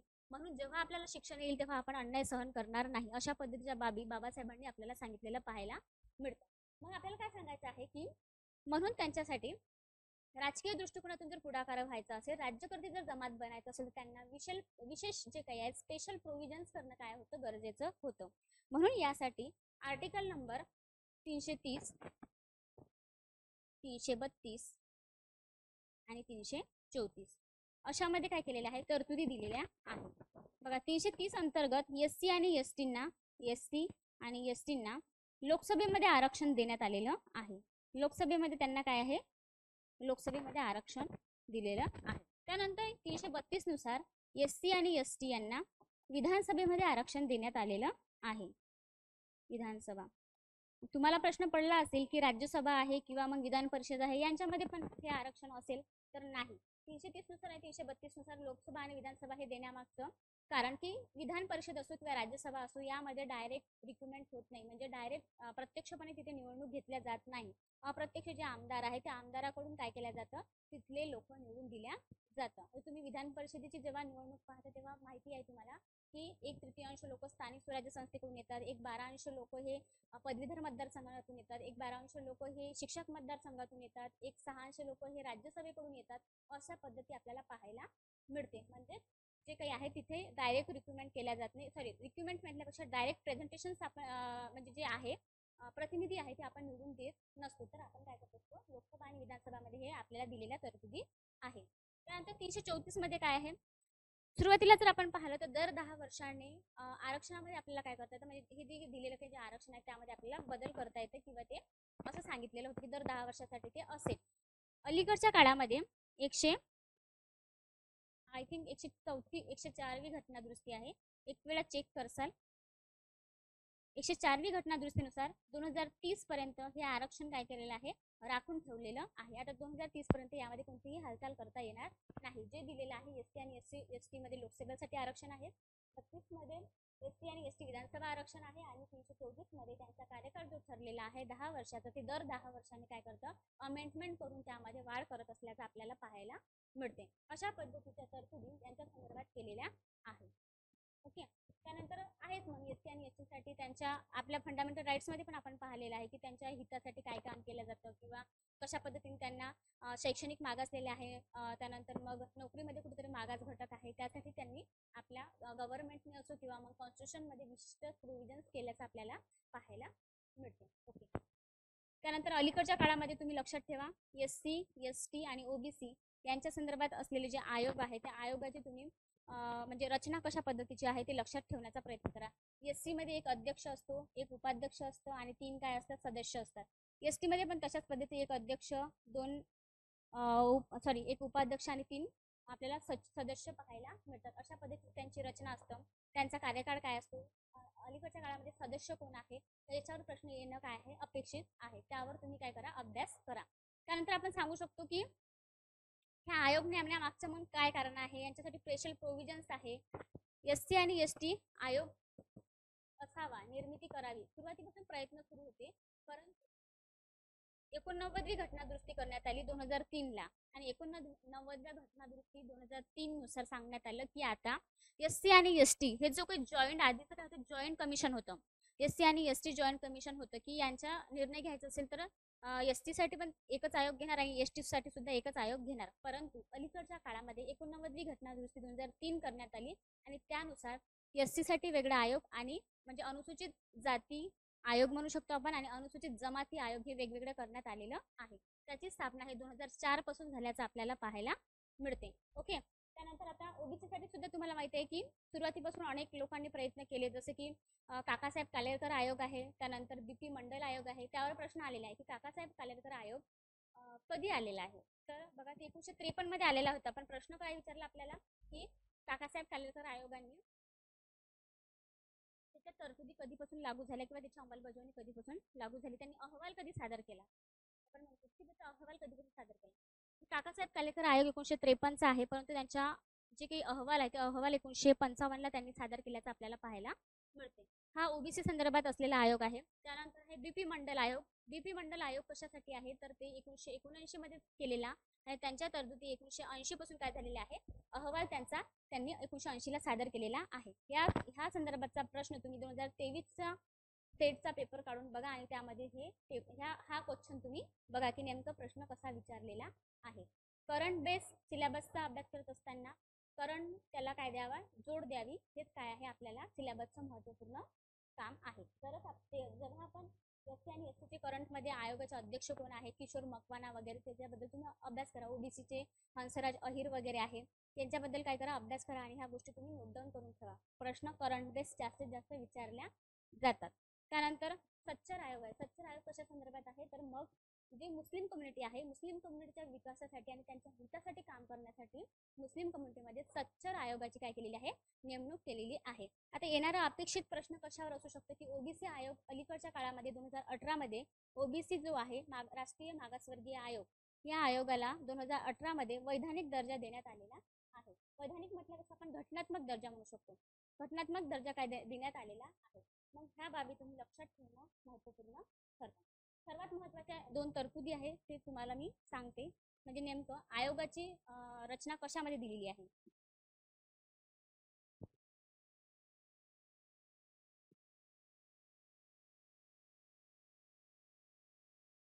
बघा, त्यामध्ये आपण सांगू शकतो की एससी आयोग, एसटी आयोग आणि ओबीसी आयोग. 338 मध्ये एसटी आयोगाची काय केलेली आहे, एक घटनात्मक दर्जा देऊन त्यांना 338 मध्ये इन्क्लूड केलेलं आहे. 338 ए मध्ये एसटी कम्युनिटी या संदर्भात असलेला राष्ट्रीय अनुसूचित जमाती आयोग याची तरतूद 338 बी ए मध्ये दिलेली आहे. आणि ओबीसी संदर्भात 2018 मध्ये 102वी घटनादुरुस्ती करण्यात आली आणि 102व्या घटनादुरुस्तीनुसार 2018 मध्ये राष्ट्रीय मागासवर्गीय आयोगाला घटनात्मक दर्जा देण्यात आलेला आहे 338 बी नुसार. आता तुम्हाला प्रश्न पडला असेल की नेमकं घटनात्मक म्हणजे काय आणि कायदेशीर म्हणजे काय. मी सांगितलं आहे काही लेक्चरमध्ये, पण मी आजही आणखी तुम्हाला सांगून देते. जर तुम्हाला घटनात्मक आणि वैधानिकच जर समजलं नाही तर समोर काहीही समजणार नाही. म्हणून मग बघा, घटनात्मक आयोग म्हणजे ज्या आपले जे काही 395 कलम आहे, ज्यामध्ये आता अलीकडच्या काळामध्ये 448 म्हणू शकतो किंवा पेपरमध्ये जशा पद्धतीने आला तशा पद्धतीने ते सॉल्व्ह करायचं. कुठे कुठे 448 आहे, काही बुक्समध्ये 465 सुद्धा दिलेलं आहे. एक्झाममध्ये जसं विचारलं, जसं ऑप्शन आलं तशा पद्धतीने काय करायचं, टिक करायचं. ओके, आता बघा, वैधानिक आयोग मी सांगत होतो तुम्हाला घटनात्मक आयोग. घटनात्मक आयोग म्हणजे काय होतं की ज्या तरतुदी घटनेमध्ये काय केलेलं आहे, इन्क्लूड केलेल्या आहेत, त्या तरतुदी किंवा त्या आर्टिकलनुसार जर एखादी गोष्ट अमेंडमेंट करून जर टाकल्या जात असेल तर त्याला आपण घटनात्मक म्हणत असतो. बरोबर आहे. पण जर एखाद्या तरतुदी ह्या एखाद्या कायद्याने जर निर्माण होत असेल तर त्याला आपण वैधानिक म्हणतो किंवा त्याला कायदेशीर हक्क असं आपण म्हणत असतो. ह्या गोष्टी काय करा, लक्षात ठेवा. कायद्याने निर्माण झाला असेल त्याला आपण वैधानिक म्हणतो. आता केंद्रीय कायदे मंडळ आहे, जे कायदा करण्याचं काम करतं. लोकसभा आहे आणि राज्यसभा आहे, त्यांचं काम आहे कायदा करणं. कायद्याचं लोकसभा आणि राज्यसभाने कायदा केल्याच्या नंतर राष्ट्रपती त्याला अंतिम काय देतं, स्वाक्षरी देतं आणि विधेयकाचं रूपांतर कायद्यामध्ये केल्या जातं. मग जेव्हा कायदा आहे, जसं की कौटुंबिक अत्याचार कायदा आहे, हा आहे 2005चा. त्यामध्ये असणारे आर्टिकल्स काय आहे, वेगवेगळे आहे. त्याला आपण काय म्हणू शकतो, कायदेशीर कायदा आहे, वैधानिक कायदा आहे. त्यानंतर आपण म्हणू शकतो की जो माहिती अधिकार कायदा आहे, जो 2005चा आहे. लोकसेवा हक्क अधिनियम आहे, 2015चा आहे. त्यानंतर इतर हे गर्भपात कायदा आपण 1972, जो 71चा आहे, जो 72ला त्याची अंमलबजावणी झालेली आहे. असे जेही कायदे असेल, या कायद्याचं अंमलबजावणी करायची असेल तर विशिष्ट कायद्याने त्याची काय झालेली आहे, अंमलबजावणी झालेली आहे. ह्या गोष्टी लक्षात घेऊन आपल्याला ते लक्षात ठेवणं महत्त्वपूर्ण ठरते. ओके, ठीक. आर्टिकल काय आहे, 46 हे आता आपण पाहिलेलं.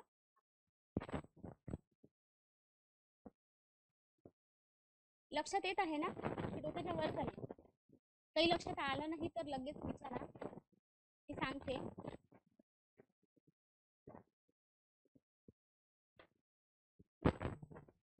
मला असं वाटतं मी थोडं काही गोष्टी यामध्ये काय करत आहे, आधीच्या लेक्चरला मी एक्सप्लेन केलेले आहे, पण मी पुन्हा काय करते तुम्हाला फॉलो व्हावं.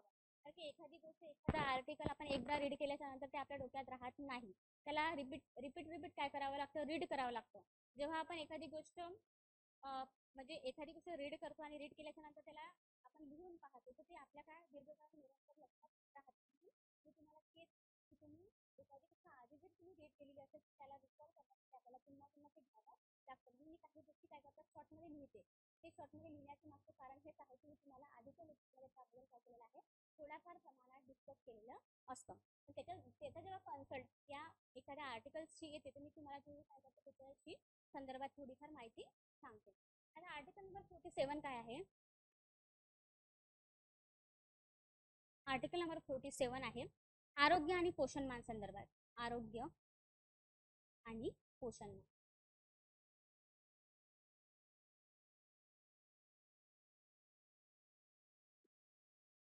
सुधारणे ही कोणाची जबाबदारी आहे? राज्याची. आता आपण हे इथं कसं म्हणू शकतो, आरोग्य आणि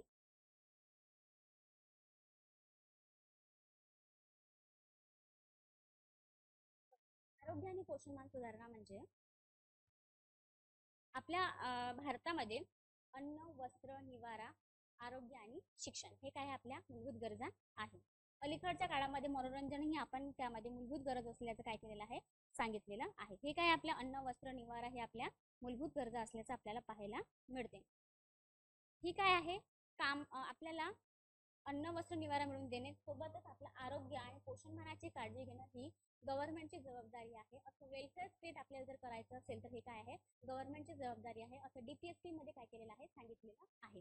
आता इथं आपण काय सांगू शकतो की आरोग्य, तर आरोग्यासाठी गव्हर्नमेंट वेगवेगळ्या तरतुदी करत असल्याचं आपल्याला पाहायला मिळतं. जसं प्राथमिक आरोग्य केंद्र आहे, आशा वर्करची निवड आहे, MPW आहे जसं की मल्टीपर्पज आपण त्यांना म्हणतो, त्यांचं काम आहे. त्यानंतर आपण हिवताप निवारणासाठी काम केलेले वेगवेगळे अधिकारी लोक आहे. यासाठी आरोग्य सुधारण्यासाठी काय केलं जातं, ग्रामीण लेवलवर नॅशनल हेल्थ प्रोग्राम असतो आणि नॅशनल रुरल हेल्थ प्रोग्राम असतं. त्यानंतर नॅशनल अर्बन काय केलं जातं, हेल्थ प्रोग्राम असतो. अशा पद्धतीचे 2 प्रोग्राम अंतर्गत काय केलं जातं, आरोग्याची काळजी घेण्याच्या हिशोबाने आपल्या इथं प्रयत्न केल्या जातं. ही काय आहे, गव्हर्नमेंटची जबाबदारी आहे. त्या अंतर्गत मग वेगवेगळे गव्हर्नमेंट काय करतं, हॉस्पिटल करतं. सगळ्यांना काय मिळावं, अन्न, वस्त्र, जे निवारा आहे, सोबतच आरोग्य ही आपली काय गरज आहे. या हिशोबाने प्रायव्हेट संस्थेमध्ये प्रत्येकच व्यक्ती जाऊ शकणार नाही, प्रायव्हेट हॉस्पिटलमध्ये प्रत्येकच व्यक्ती जाऊ शकणार नाही. यासाठी गव्हर्नमेंट हॉस्पिटलची सुविधा केल्या जाते. मग प्राथमिक आरोग्य केंद्रामध्ये तुम्हाला माहिती आहे फ्रीमध्ये काय केलं जातं, आपलं ट्रीटमेंट केलं जातं. त्यानंतर कोणताही आजार असेल, त्यानंतर अलीकडच्या काळामध्ये मग आयुष्यमान भारत योजना असो किंवा मग महात्मा फुले जन आरोग्य योजना असो, तिचं नाव आधी राजीव गांधी योजना होतं, त्याचं नाव आता काय झालेलं आहे, महात्मा गांधी आरोग्य योजना आपण केलेलं आहे. तर अशा काही जे काही वेगवेगळ्या आरोग्य संदर्भाच्या योजना आहे, हे योजना देऊन समाजामध्ये असणारी जे काही आरोग्याच्या कारणावरून कोणीही वंचित राहता कामा नाही यासाठी प्रयत्न करत असल्याचं आपल्याला पाहायला मिळतं. त्यानंतर आपण सांगू शकतो की पोषणमान सुधारणे. पोषणमानामध्ये सोबत आपण सांगू शकतो की आरोग्यामध्ये जे सॅनिटरी इन्स्पेक्टर हे एक पद आहे, ज्यामध्ये काय केलं जातं की पोषणमान सुधारण्यासाठी किंवा आरोग्याची काळजी घेण्यासाठी त्यांची नेमणूक केलेली असते.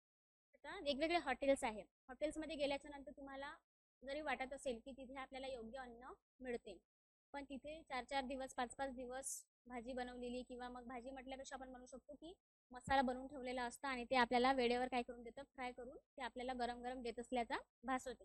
त्यामधून आपल्याला किती फ्री रॅडिकल्स आपल्या शरीरामध्ये तयार होणार आहे याची आपल्याला काही कल्पना नसते. मग वेगवेगळे काय आहे, इकडे आपल्या इथं हॉटेल आहे, त्या हॉटेलमध्ये धाड पडल्या जातं. म्हणजे पोषणमानाची काळजी घेणं कोणाची जबाबदारी आहे, गव्हर्नमेंटची जबाबदारी आहे. मग तिथे ठेवणारा माल, तिथे ठेवणारी जी काही वस्तू आहे, ती जी काही डेट आहे त्याची डेट, आपण कोणतीही वस्तू खरेदी करताना आपण डेट त्या काय करत असतो, लक्षात घेत असतो. लक्षात घेतलं पण पाहिजे, कारण त्यामध्ये म्हणू शकतो आपण बॅक्टेरियाज आहे किंवा मग आपण म्हणू शकतो व्हायरल इन्फेक्शन किंवा अशा पद्धतीने आपल्याला होऊ शकतं. यासाठी पोषणमानाची जबाबदारी घेणं, आरोग्याची जबाबदारी घेणं हे कोणाची आहे, गरज आहे, गरज म्हटल्यापेक्षा जबाबदारी आहे तशी शासनाची आहे. या अंतर्गत MPSC ला एक प्रश्न येऊन गेलेला आहे की जे कोणाच्याही तेवढ्या फार प्रमाणात लक्षात आलेला नव्हता. तर दारूबंदी करणं हे आर्टिकल नंबर कशामध्ये येतं, असा प्रश्न विचारल्याच्या नंतर कोणालाही डायरेक्ट आपल्या लक्षात येणार नाही, कारण आपण जसं आर्टिकल नंबर 1 पासून जर अभ्यास केला तर 36 पर्यंत अभ्यास केला तर त्याचा डायरेक्ट आपल्याला संबंध दिसत नाही कोणत्याही आर्टिकलमध्ये. पण आर्टिकल 47 काय सांगतं की ज्यामध्ये काय करायला पाहिजे आपण की आरोग्याची आणि पोषणाची जर काळजी घ्यायला पाहिजे असेल तर दारूबंदी काय येतं, दारूबंदी करणं पण गरजेचं आहे, ते 47 मध्ये येतं. पण कोरोनाच्या काळामध्ये जरी तुम्ही अभ्यास केलेला असेल की सगळे दुकानं, सगळे शाळा असो, कॉलेज असो, इव्हन किराणा दुकानामध्ये जीवनावश्यक वस्तू सोडून काही गोष्टी काय होत्या, कपड्याचे दुकान असो वगैरे हे बंद होते, परंतु दारूचं हे एकमेव दुकान होतं की जे काय नव्हतं, बंद नव्हतं. त्यामागे वेगवेगळी पॉलिसी आहे.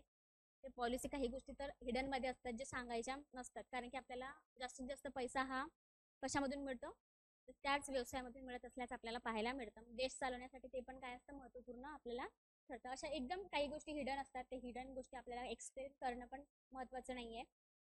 तर बघा म्हणून मग दारूबंदी काय आहे, तर दारूबंदी करणं हे आर्टिकल नंबर 47 मध्ये पाहायला मिळतं. म्हणून तुम्हाला माहिती आहे की जेव्हा ग्रामपंचायतची जेव्हा ग्रामसभा होतात, ग्रामसभेच्या आदल्या दिवशी जेव्हा महिलांच्या ग्रामसभा घेतल्या जाते, त्या महिलांच्या ग्रामसभेमध्ये दारूबंदीचा जर ठराव मांडलेला असेल तर त्या दारूबंदीच्या ठरावाला सुद्धा मान्यता वगैरे देणं, ह्या बाबी अभ्यास करणं गरजेच्या तिथे ठरत असल्याचं आपल्याला पाहायला मिळतं. कारण ऑब्विसली दारूबंदीमुळे काय होतं, सॉरी, दारूमुळे वेगवेगळे इम्पॅक्ट होत असल्याचं आपल्याला पाहायला मिळतं की ऑब्विसली कुटुंबाची जबाबदारी महिला घेत असेल, आणि जर पुरुष हे जर करता धरता पुरुष हा जर कमावत जरी असेल तरीही उत्पन्नाच्या काही गोष्टी ते दारूमध्ये जर वेस्ट करत असेल तर अशा वेळेस घराची जबाबदारी सांभाळायची कोणी, हा मोठा प्रश्न निर्माण होतो. आणि बालकांवर असो, कुटुंबामधील असणाऱ्या व्यक्तीवर, स्त्रीवर, महिलांवर त्याचा साईड इफेक्ट होत असल्याचं आपल्याला पाहायला मिळतं की मानसिकदृष्ट्या कुठेतरी खचून जातं, कुठेतरी कामामध्ये काही रस वाटत नाही. अशा सिच्युएशनमुळे दारूबंदी करणं काय आहे, शासनाची जबाबदारी आहे. या उद्देशाने आर्टिकल नंबर 47 मध्ये ते इन्क्लूड केल्याचं आपल्याला पाहायला मिळतं. ओके. मग वेगवेगळ्या योजना देतात की तुम्हाला माहिती आहे की अन्नपूर्णा योजना आहे, अंत्योदय योजना आहे, त्यानंतर जे स्वस्त धान्य दुकान आहे, स्वस्त धान्य दुकानाअंतर्गत मिळत असणारं राशन आहे, ज्यांचं केशरी कार्ड आहे किंवा ज्यांचं पिवळ्या दारिद्र्य रेषेखाली जे लोक आहे त्यांना त्यांचं अन्न म्हणजेच अन्नाची जी काही भूक आहे, जी काही आपली गरज आहे ती पूर्ण करता यावी. त्यानंतर अब्दुल कलाम आहार योजना आहे, जी ट्रायबल बेल्टमध्ये जास्तीत जास्त प्रमाणात कुपोषणाचं प्रमाण कमी करण्यासाठी देण्यात येत असल्याची योजना आपल्याला पाहायला मिळते. मध्यान्ह भोजन आहार आहे, जे बालकांचं शाळेतून जडतीचं प्रमाण कमी व्हावं आणि त्यांचा आरोग्यमानाचा किंवा त्याच्या पोषणाचा दर्जा सुधारावा, यासाठी आपल्याला मध्यान्ह आहार भोजन योजना केल्याचं आपल्याला पाहायला मिळतं. अशा अनेक योजना आहे. करंट असणाऱ्या पेपरमध्ये फोकस करत असताना करंटमध्ये जे काही योजना आलेल्या आहे त्या योजनेबद्दल काय करा, अभ्यास करा. त्यानंतर ते हे पण माहिती असेल तुम्हाला की बेटी बचाव योजना वगैरे आहे किंवा सुकन्या समृद्धी योजना आहे, अलीकडच्या काळामध्ये त्या योजनेला 10 वर्ष कंप्लीट झालेलं आपल्याला पाहायला मिळतं. प्रश्न अपेक्षित असताना यावर अपेक्षित असू शकतात. हे झालं 47. आता आर्टिकल नंबर 48. 48 मध्ये काय सांगितलं जातं की कृषी आणि जे प्राणी आहे, पशु पक्षी, पशु वगैरे यांच्या संदर्भात काळजी घेण्यासंदर्भात आपल्याला सांगितलेलं आहे. कृषी व पशु संदर्भात काळजी, पशु संदर्भात.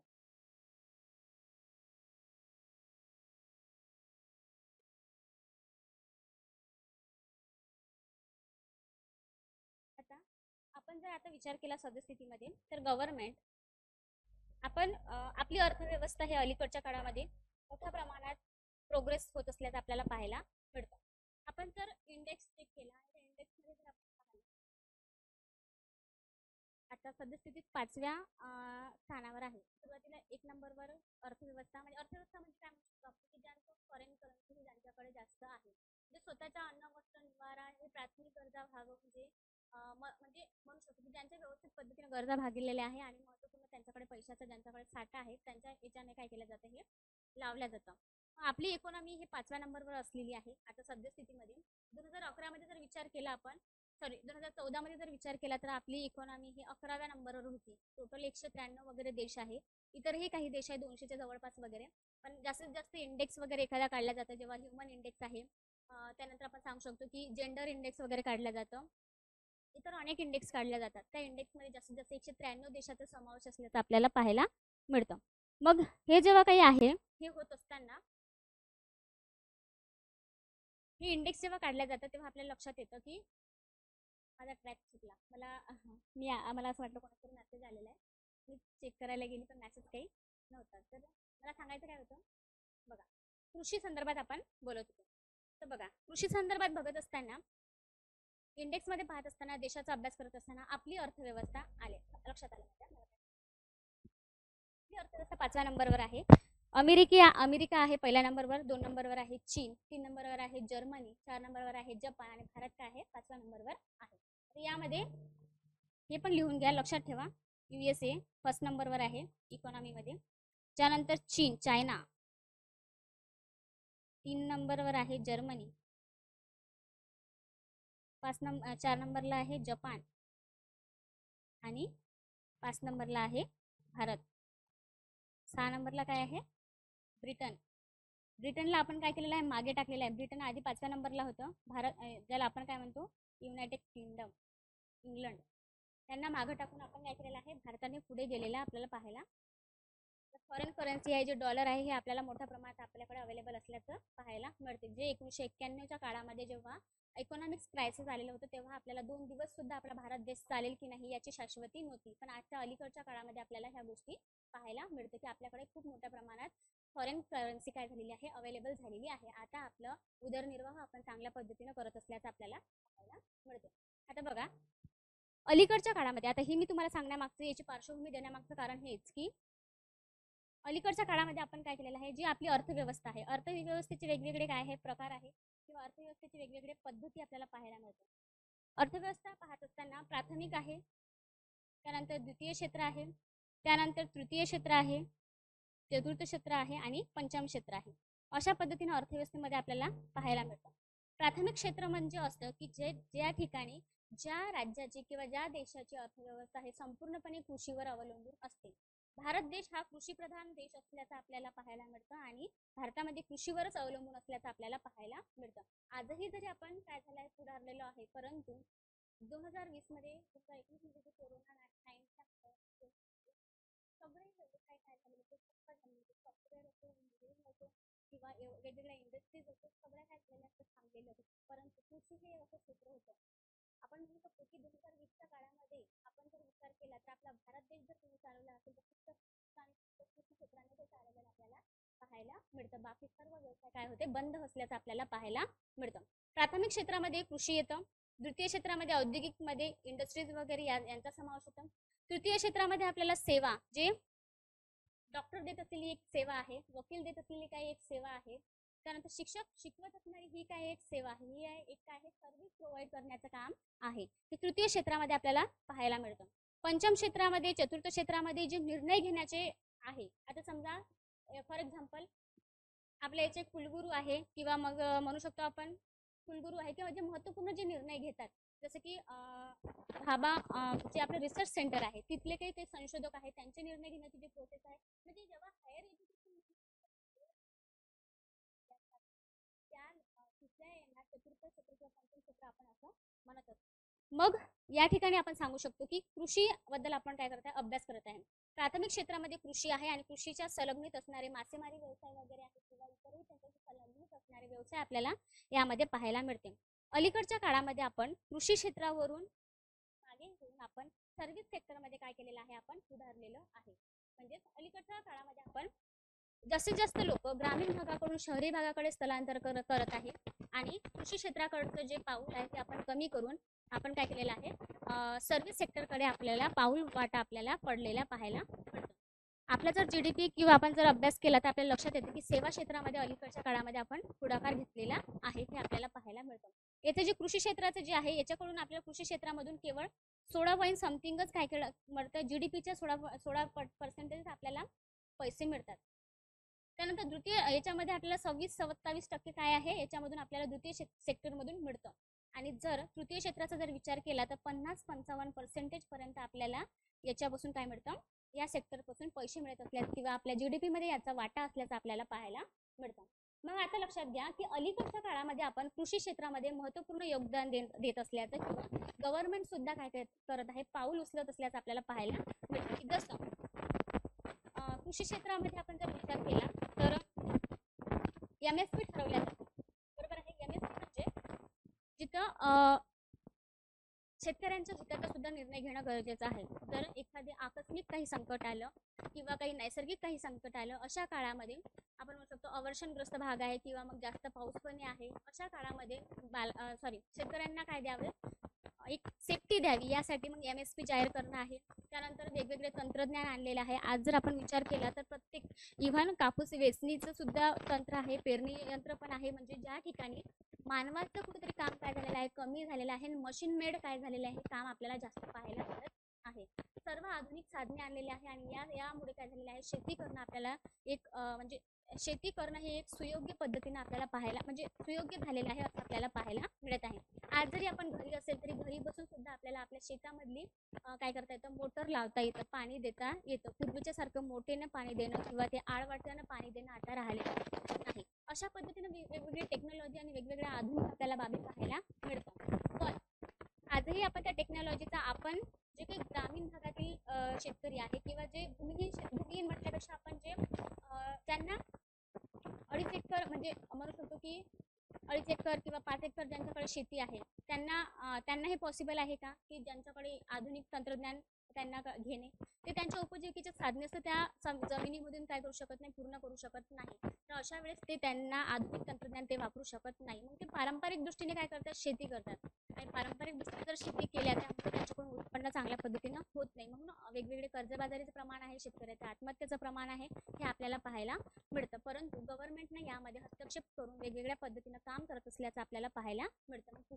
कृषीमध्ये खत वगैरे आहे त्याला प्रोत्साहन देणं आहे. रासायनिक खताच्या ऐवजी जैविक खतं वापरले पाहिजे. सेंद्रिय खतासाठी आपण महत्त्वपूर्ण योगदान दिलं पाहिजे. त्यानंतर गांडूळ खताला महत्त्वपूर्ण योगदान दिलं पाहिजे. यासाठी शासन काय करतं, महत्त्वपूर्ण योगदान देत असल्याचं किंवा काही गोष्टींमध्ये प्रोत्साहन देत असल्याचं आपल्याला पाहायला मिळते, हे आपण सांगू शकतो. त्यानंतर आणखी आपण काय सांगू की पशु संदर्भात काय तरतुदी आहे. आता प्रश्न आणखी असा आला की गायीची जे गोहत्या त्याच्यामध्ये एक सर्कल म्हणजे ज्याला आपण अन्न साखळी म्हणतो, एक व्यक्ती एकावर म्हणजे प्रत्येकाचं काय एक सर्कल ठेवलेली आहे, त्याला अन्न साखळी. अन्न साखळीचं एक महत्त्वपूर्ण योगदान असतं. जर अन्न साखळी जर व्यवस्थित टिकून राहिली नाही तर काळाच्या ओघामध्ये एक एक प्राणी काय होऊन जाईल, नष्ट होऊन जाईल. प्रत्येक प्राण्याचा, प्रत्येक व्यक्तीचं, प्रत्येक याचं काय आहे, महत्त्व आहे. कारण की बॅक्टेरिया असो, शैवाल असो किंवा आपण इतरही काही म्हणू, प्रत्येकाचं काय आहे, महत्त्वपूर्ण योगदान आहे. जरी आपल्याला वाटत असेल की झाडाचं काय काम असेल किंवा बॅक्टेरियाचं काय काम असेल, तर प्रत्येक तुम्ही जर विचार केला नीलहरित शैवाल, ते नीलहरित शैवाल असं आहे ज्याला आपण सायनोबॅक्टेरिया किंवा आपण त्याला ग्रीन बॅक्टेरिया असं म्हणत असतो. भात शेती आहे, भंडारा आणि गोंदियाकडे काय केलं जातं, भात शेती केलं जातं. तिथं आपल्याला पाहायला मिळतं की नॉस्टॉक आणि ॲनाझाबॅटर ही एक काय आहे, हरित लवकी आहे. यांचं पण महत्त्वाचं योगदान आहे. म्हणजे खत म्हणून सुद्धा काय केलं जातं, त्याचा वापर केला जातो. म्हणून अन्न साखळीमध्ये प्रत्येकाचं योगदान महत्त्वपूर्ण ठरतं. म्हणून जर गायीची जर आपण आता डायनासोर, तुम्हाला माहिती की डायनासोर या अन्न साखळीमध्ये किंवा या होणाऱ्या चेंजेसला ते ऍक्सेप्ट करू शकला नाही. म्हणून काय झालं, डायनासोर पाळण्याच्या नष्ट झाल्याचं आपल्याला. त्यानंतर आपण सांगू शकतो की आता गोहत्या बंदी का केलेली आहे, तर ते आर्टिकल नंबर 48 मध्ये सांगितलं आहे की पशुचं आपण काय करायला पाहिजे, ओढाळ जनावर असेल किंवा मग दुग्ध जनावर असेल यांचे कर्तव्य आहे, आपलं काम आहे. यासाठी मग गोहत्या बंदी आपण केल्याचं पाहायला मिळतं की गाय काय आहे आपल्यापासून, त्यांच्यापासून त्याला एक धार्मिक कारण नाही आहे. काही लोकांनी काय केलं, त्यावर ऑब्जेक्शन दिसतं की गोहत्या बंदी का करायची, कारण ते पण सुद्धा काय आता जसं आपण वेगवेगळे काय म्हणतो म्हणजे वेगवेगळ्या प्राण्यांचा आपण मांस खातो, बरोबर आहे. त्यांना बंदी नाही आणि गोहत्या बंदीच का, तर त्याला काय दिलेलं आहे, शासनाने एक धार्मिक कारण न देता एक आर्थिक कारण समोर ठेवलेलं आहे. कारण गायीपासून जे दूध मिळतं, जे काही त्यांच्यापासून जे शेणखत मिळतं किंवा इतरही काहीपासून काय होतं, महत्त्वपूर्ण आपल्या आर्थिक इकॉनॉमीला जर आपल्याला पुढे न्यायचं असेल तर गायीचं महत्त्वपूर्ण योगदान आहे, हे सांगून शासनाने गोहत्या बंदी आर्टिकल नंबर 46 अंतर्गत केल्याचं आपल्याला पाहायला मिळतं. ओके, आलं लक्षात? हे आर्टिकल नंबर 48 नंबर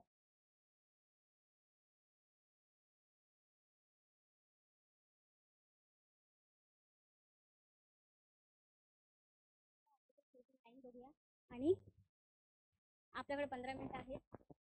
काल मला प्रीती मॅडमने सांगितलेल्या गोष्टी आठवते की मला त्यांनी प्रेसिडेंट आणि व्हाईस प्रेसिडेंट आणि हायकोर्ट याच्या संदर्भात डिस्कस करायला सांगितलेलं होतं. बघू मी 10 मिनिटात माझं 49, 50 आणि 51 मी आवरते. जरी आजच्या लेक्चरला पॉसिबल झालं नाही तरी मी प्रेसिडेंट, व्हाईस प्रेसिडेंट किंवा हायकोर्ट याच्या संदर्भात मी तुम्हाला नेक्स्ट लेक्चरला आणि नाही जेव्हाही पॉसिबल झालं तेव्हा मी तुम्हाला सांगण्याचा प्रयत्न करेल. मी 15 मिनिटात 3 माझं झालं आर्टिकल तर ठीकच ठीक. नंतर मी तुम्हाला ते सांगण्याचा प्रयत्न करेल.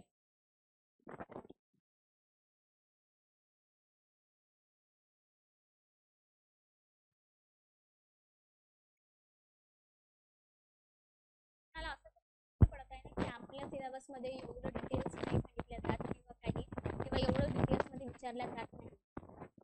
कोणाला असं वाटत असेल की मी जे जे जे काही सांगत आहे ते जरा जास्तच सांगत आहे, तर हा भ्रम आहे. हा भ्रम तुम्ही काय करा, काढून टाका. पेपरला नेटचा पेपर अभ्यास करा. नेटच्या पेपरमध्ये तुम्ही एवढं डिटेल्स तरतुदी असतात की ज्या आपल्या डोक्याच्या बाहेरच्या असतात. जेव्हा मी नेटचा पेपर सॉल्व केला तेव्हा मला अक्षरशः असं वाटायचं की आणखी डीप अभ्यास करणं काय आहे गरजेचं आहे. त्यामध्ये बघा तुम्हाला जेव्हा आर्टिकल नंबर 22 सांगितलं ज्यामध्ये जे काय स्थानबद्धता करणे, स्थानबद्धता करण्याचा जो प्रश्न आहे तो 2023चा पेपर काढा आणि त्या पेपरमध्ये बघा किती डिटेल्स प्रश्न विचारलेला आहे. आपल्याला एवढंच माहिती आहे की स्थानबद्धता करणं केवळ 3 महिन्यापर्यंत असतं. अलीकडच्या काळामध्ये 44वी घटना दुरुस्ती करून त्यामध्ये आपण 2 महिन्यापर्यंत केलेली आहे. त्यानंतर आपल्याला एवढंच माहिती असते की स्थानबद्धता का केली जाते, तर कुठेतरी गुन्हेगाराचं प्रमाण कुठेतरी कमी व्हावं किंवा म्हणजे जाणीव बुजून केलेली एक स्थानबद्धता असतं. अशा पद्धतीच्या काही गोष्टी आपल्याला माहिती असतं. पण 2023च्या पेपरमध्ये विचारलेली स्थानबद्धता ही वेगळी आहे. आपण डिस्कस केलेली स्थानबद्धता किंवा आपण रीड केलेली स्थानबद्धता काय असतं, वेगळी असतं. प्रत्येक गोष्टीचा डिटेल्स अभ्यास असणं खूप गरजेचं आहे. आज एखादी गोष्ट रीड केल्याच्या नंतर त्याचा कन्सल्ट हे दुसऱ्या जी काही एक्झाम आहे त्या एक्झामशी असतो. म्हणजेच घेतलेलं जे काही नॉलेज आहे, आपण जे काही नॉलेज गेन केलं ते कधीही वाया जात नाही. कदाचित कोणाला वाटत असेल की मी जे काही सांगत आहे ते एक्स्ट्रा सांगत आहे किंवा MPSCचं वगैरे आहे, असं काही नाही. हा तुमचा काय आहे, भ्रम आहे. जर असं वाटत असेल तुम्हाला तर तुम्ही मला सजेस्ट करा की थोडक्यात घ्या, म्हणजे मी थोडक्यात पण घेते. ओके ठीक आहे. आता आर्टिकल नंबर काय आपला,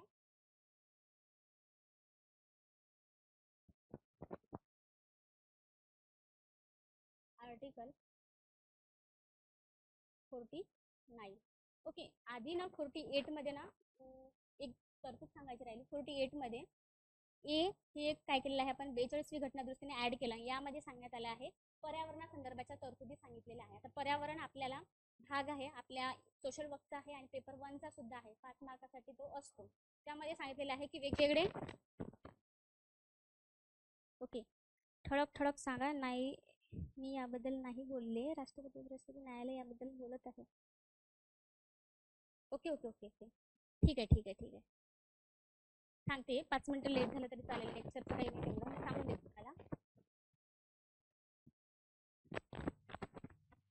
48A मध्ये काय आहे, पर्यावरण आहे आणि पर्यावरणासंदर्भाच्या तरतुदी आहे. म्हणून तुम्हाला माहिती असेल की भोपाळ दुर्घटना आहे, यावर प्रश्न आलेला आहे. भोपाळ दुर्घटना झालेली आहे जो 1984 मध्ये.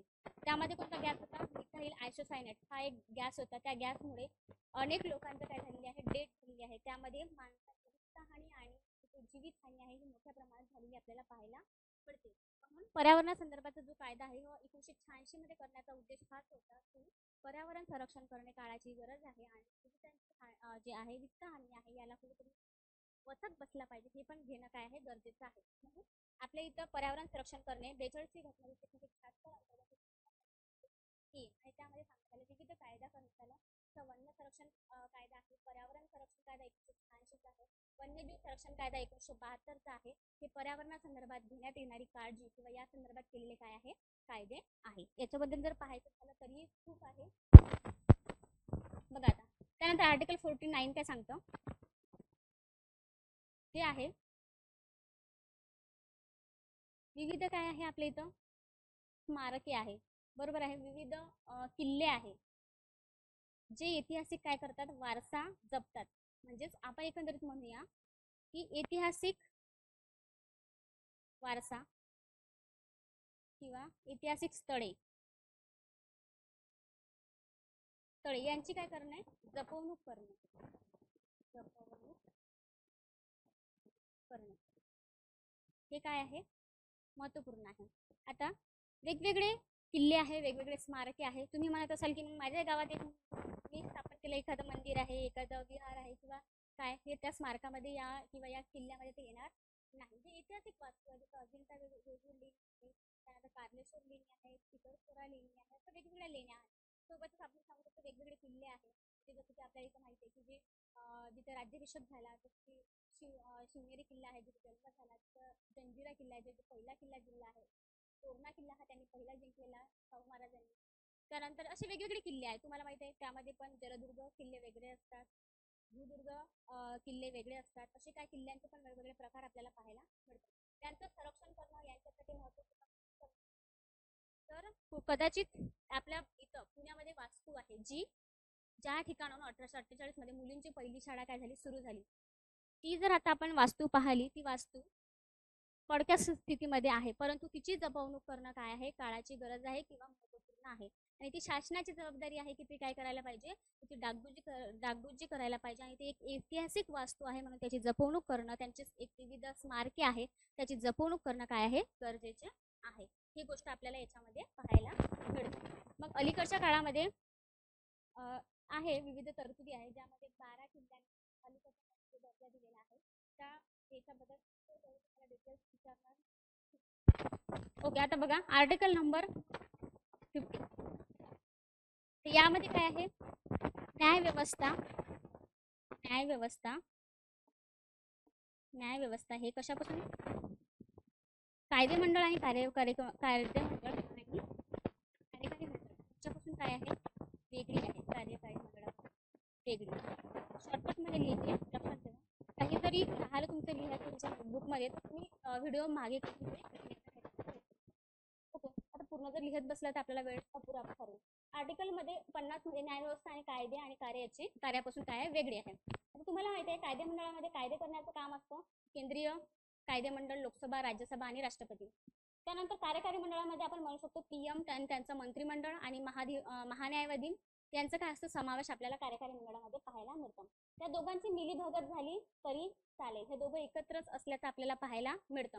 परंतु यापासून न्यायव्यवस्था वेगळी ठेवण्याचं मागचं कारण हे की जर न्यायव्यवस्थेवर जर कायदेमंडळ किंवा कार्यकारी मंडळाचं जर प्रेशर आलं तर अशा वेळेस ज्या व्यक्तीने गुन्हा केला नाही, ज्या व्यक्ती म्हणजे आपण म्हणतो ज्या व्यक्तीने गुन्हा केला नाही, त्याही व्यक्तीला प्रेशर खाली येऊन पैशाच्या दबावाखाली येऊन काय होऊ शकतं, न्यायव्यवस्था कुठेतरी चुकीचा निर्णय देऊ शकतं.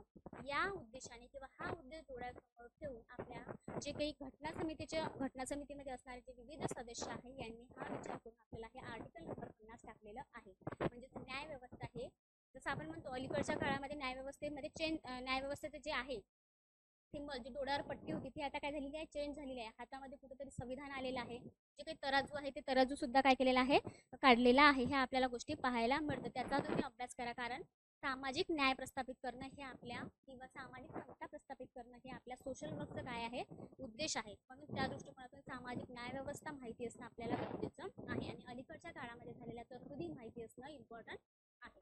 त्यासाठी म्हणून आपण न्यायव्यवस्था काय केलेली आहे, वेगळी ठेवल्याचं आपल्याला पाहायला मिळतं. ओके, हे आर्टिकल 50 मध्ये सांगितले. त्यानंतर हे आर्टिकल नंबर 51.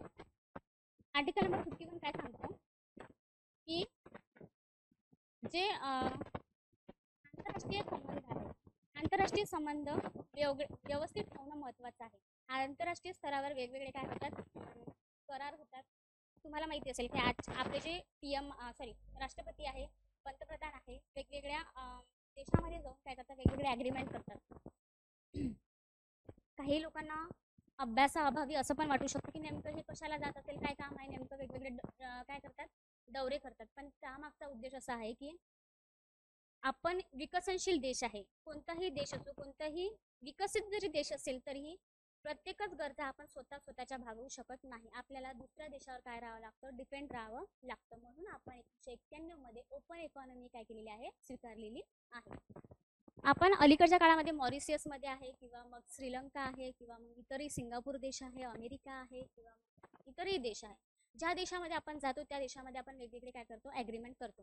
हे ॲग्रीमेंट करणं, त्या ॲग्रीमेंटची आपण काय करणं, अंमलबजावणी करणं महत्त्वपूर्ण ठरतं. वेगवेगळ्या देशासोबत करार केल्याच्या नंतर करार अशा अशा पद्धतीने असतात की एकमेकांना काय केलं जातं, त्यातून सहाय्य केल्या जातं. तुम्ही ठीक आहे, मी तुम्हाला सॉफ्टवेअर संदर्भात असणाऱ्या जे काही संगणक सेवा आहे किंवा इतरही काही सेवा आहे मी तुम्हाला प्रोव्हाइड करेन, आणि तुमच्याकडे जे अवेलेबल असणाऱ्या जेही काही गोष्टी आहेत ते तुम्ही काय करा, आम्हाला अवेलेबल करून द्या. अशा पद्धतीचे ॲग्रीमेंट काय केल्या जातात, वेगवेगळ्या देशामध्ये केल्या जातात. पर्यावरणासंदर्भात सुद्धा वेगवेगळे ॲग्रीमेंट केल्या जातात. असे डिटेल्समध्ये याच्या अनेक बाबी आहेत. म्हणजे आंतरराष्ट्रीय स्तरावर शांतता प्रस्थापित करण्यासाठी आंतरराष्ट्रीय देश आहे त्या देशांसोबत आपल्याला म्हणजे चांगले संबंध प्रस्थापित करणं काय आहे, महत्त्वाचं आहे. हे आहे काय आपलं 51 मध्ये सांगितलेलं हे काय तरतुदी आहे. म्हणजे एकमेकाच्या देशांना एकमेकांवर आपण डिपेंडंट असल्यामुळे आणि एकमेकांचे कायदे फॉलो करणं, वेगवेगळे जे ॲग्रीमेंट आहे ते ॲग्रीमेंटचं आपण अंमलबजावणी करणं आणि शांततापूर्ण आणि न्यायपूर्ण वागणूक मिळणं किंवा राहणं हे काय आहे, महत्त्वपूर्ण आहे. अशा पद्धतीने याच्यामध्ये पाहायला मिळतं. ओके, हे झाले आपले आर्टिकल नंबर 36 to 51 मध्ये आपण काय केलेलं आहे, संपूर्णपणे डिस्कस केलेलं आहे. आता आपण बघूया की जे प्रेसिडेंट संदर्भात आपण थोडं डिस्कस करूया. सगळ्यांना समजले ना DPSP?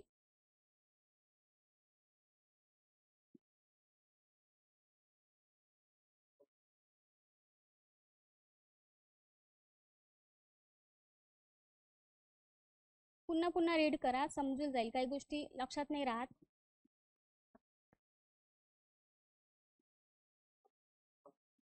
बघा, राष्ट्रपती हे आपल्या भारताचे एक महत्त्वपूर्ण पद आहे.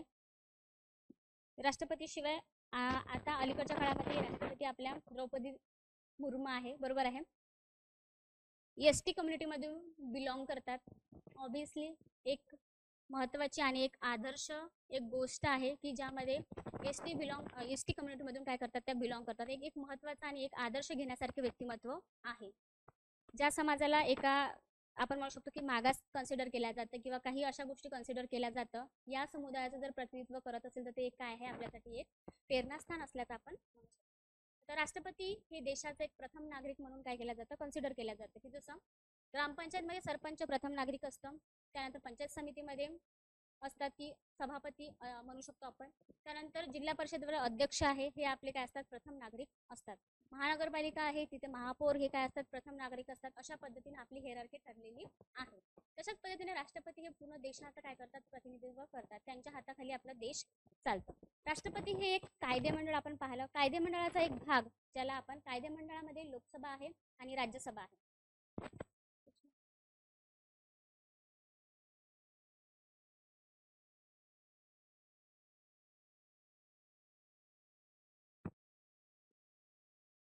कायदेमंडळ आणि कार्यकारी मंडळाचा एक जो भाग आहे, म्हणजे भाग म्हटल्यापेक्षा आपण एक अविभाज्य भाग आहे कायदेमंडळ.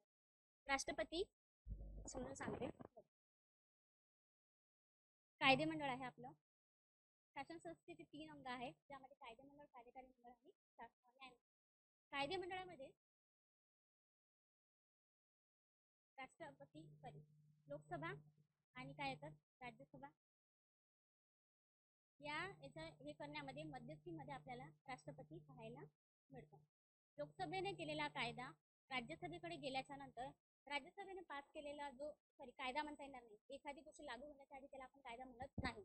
एखादं विधेयक लोकसभेने पास केल्याच्या नंतर राज्यसभेकडे जातं आणि राज्यसभेने पास केल्याच्या नंतर ते विधेयकाचं रूपांतर राष्ट्रपतीने स्वाक्षरी केल्याशिवाय विधेयकाचं रूपांतर कायद्यामध्ये होणार नाही. म्हणजेच काय, महत्त्वपूर्ण योगदान असल्याचं आपल्याला पाहायला मिळतं आणि ते काय आहे, कायदेमंडळाचा एक महत्त्वपूर्ण अविभाज्य भाग असल्याचं आपल्याला पाहायला मिळतं. त्यानंतर बघा, आपल्या राज्यघटनेच्या आर्टिकल नंबर 52 ते 61 मध्ये प्रेसिडेंट्स म्हणजे राष्ट्रपती संदर्भात काय केलेलं आहे, तरतुदी केलेल्या आहे.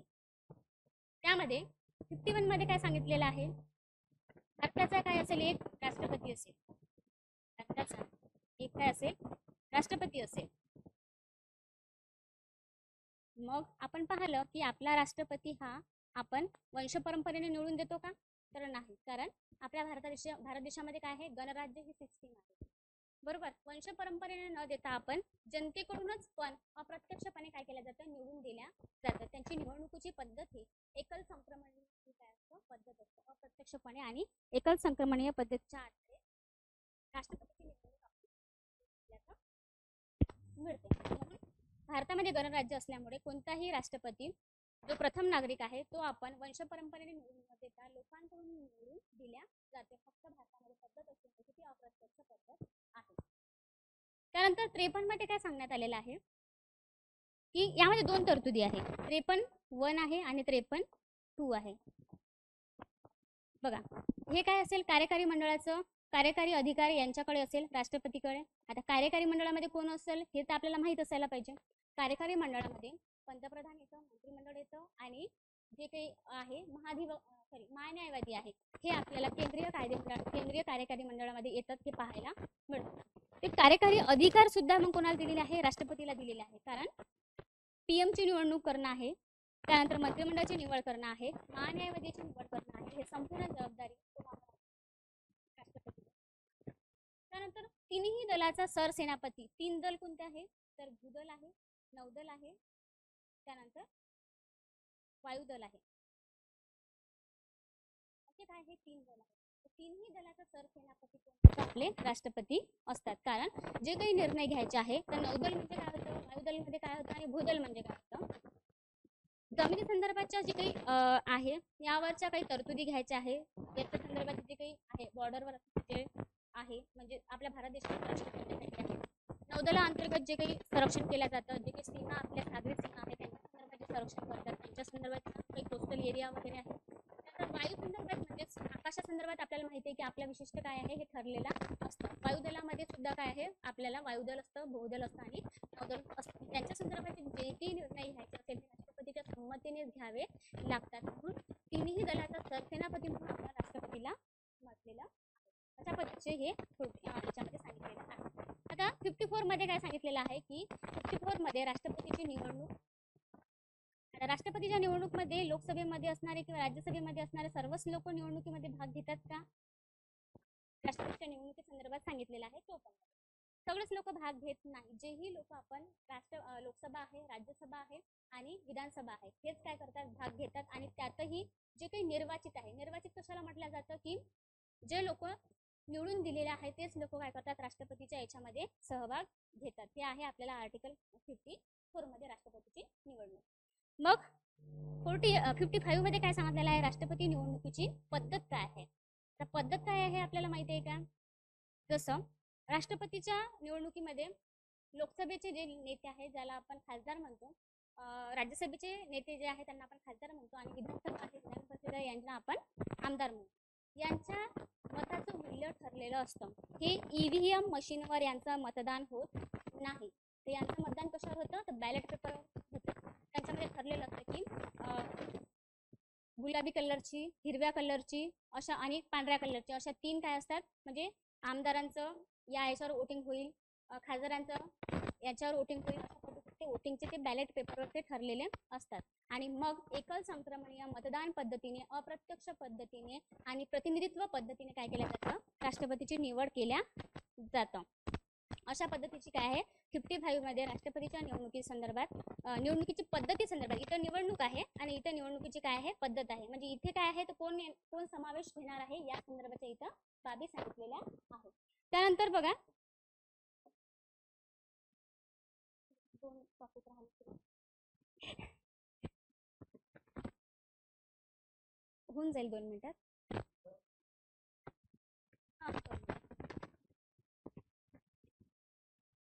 बघा 56 मध्ये काय सांगितलेलं आहे याचा पदावधी काय आहे. तर राष्ट्रपतीचा कार्यकाळ, पदावधी म्हणजेच काय होतं कार्यकाळ. बघा राष्ट्रपतीचा कार्यकाळ, पदावधी कार्यकाळ काय आहे. पदावधी म्हणजे आपण सांगू शकतो की राष्ट्रपती 5 वर्षापर्यंत काय करतात पदावर राहतात. ओके, हे त्यांचा काय आहे कार्यकाळ आहे. त्यांच्या पदावधी कोणत्याही पद्धतीने त्यांना दिवाणी संदर्भात तरी ठीक आहे पण फौजदारी वगैरे कोणताही गुन्हा वगैरे लावता येणार नाही अशा बाबीच्या तरतुदी. 57 मध्ये काय आहे 57 मध्ये आहे पुनर्नेमणूक. आता पुनर्नेमणूक म्हणजे अमेरिकेमध्ये जर तुम्ही विचार केला तर अमेरिकेमध्ये फक्त 2च वेळा काय करता येत निवडणूक लढवता येतं. राष्ट्रपती म्हणून 2च वेळा त्याला पदावर राहता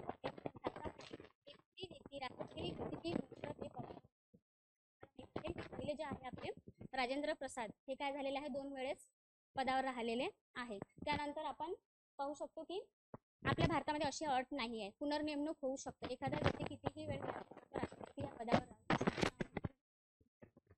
अलीकडच्या काळामध्ये जे डोनाल्ड ट्रम्प आता त्यांची हे सेकंड टर्म आहे. पहिल्या टर्ममध्ये त्यांची जे झालेली सेकंड टर्म आहे, याच्यानंतर ते राष्ट्रपती होऊ शकणार नाही. भारतामध्ये अशा पद्धतीची काही नाही आहे, तर पुनर्नेमणूक आपल्या इथं भारतामध्ये होतं. 58 मध्ये काय आहे, पात्रता. आता पात्रता काय आहे, वयाची 35 वर्ष पूर्ण करणं गरजेचं आहे, तो भारताचा नागरिक असणं गरजेचं आहे. अशा पद्धतीचं काय आहे तरतुदी आपल्या इथं सांगितलेलं आहे. त्यानंतर आपण सांगतो की लोकसभेचा जे काही लोकसभा आहे, लोकसभेचं सदस्यत्व प्राप्त करू शकेल हे काय असेल त्यांच्याकडे पात्रता केलेलं आहे पात्रता. 59 मध्ये काय आहे, 59 मध्ये त्यांच्या काही शर्ती सांगितलेल्या आहे, अटी आणि शर्ती. यामध्ये अटी आणि शर्तीमध्ये ते कोणत्याही गव्हर्नमेंट सर्व्हिसमध्ये जॉब करणारे नसावं, जेणेकरून त्यांना इतरही आर्थिक लाभ घेणारे नसावं. कारण की ऑब्व्हियसली जर एवढ्या मोठ्या पदावर व्यक्ती असेल आणि ते जर वेगळ्या ठिकाणी वेगवेगळ्या सेक्टरमध्ये काम करत असेल तर त्यांचं प्रॉपर लक्ष कशामध्ये, राष्ट्रपतीकडे किंवा या पदावर राहणार नाही. यासाठी विविध अटी आणि शर्ती त्यांना त्यांच्या जॉब संदर्भात सांगितलेल्या आहे. 60 मध्ये काय आहे, ते शपथ आहे.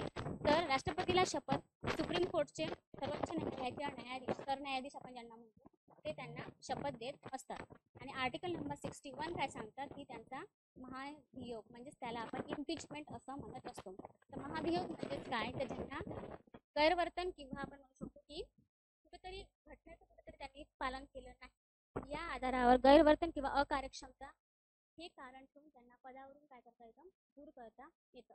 परंतु आजपर्यंत आपल्या भारतामध्ये एकाही प्रेसिडेंटवर इम्पिचमेंट लागलेला नाही, महाभियोग लागलेला नाही. ओके, कारण की एवढं मोठं पद आहे, जर प्रथम नागरिक आहे देशाचा आणि त्यावर जर इम्पिचमेंट लागत असेल तर हे काय आहे, एक म्हणजे खाली पाहण्यासारखी किंवा एक वेगळी गोष्ट आहे. या उद्देशाने आपल्या इथं कधीही ते लागलेला नाही. अशा पद्धतीच्या काय आहे राष्ट्रपतीच्या तरतुदी आहे. 72 मध्ये त्यांना आर्टिकल नंबर 72 मध्ये समाधान करण्याचा वगैरे अधिकार दिलेला आहे. त्यांना कायदेविषयक अधिकार आहे, लष्कर विषयक अधिकार आहे, त्यानंतर कार्यकारी विषयक अधिकार आहे. वेगवेगळ्या लोकसभा अध्यक्ष असो किंवा मग राज्यसभेचा अध्यक्ष असो, वेगवेगळे जे पद आहे त्या पदाच्या अधिकाऱ्यांची किंवा अध्यक्षांची नेमणूक करणं हे काय आहे राष्ट्रपतीचं कार्यकारी विषयक काय आहे काम आहे. असे वेगवेगळे कार्य आपल्याला पाहायला मिळतात. ओके, राष्ट्रपती समजला असेल असं मी कन्सिडर करते.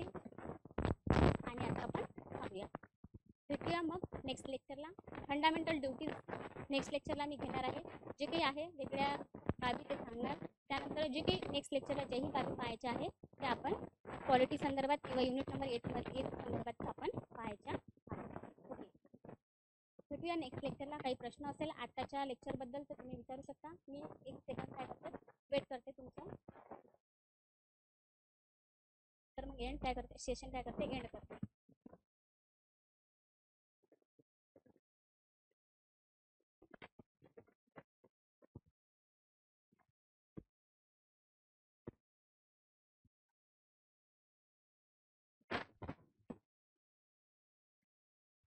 Thank you so much. ठीक आहे, भेटू मग नेक्स्ट लेक्चरला.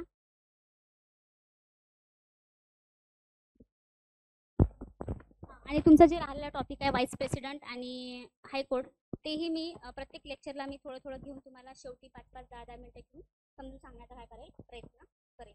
आणि तो तेवढाही आपल्या सिलेबसचा काय नाही आहे, पार्ट नाही.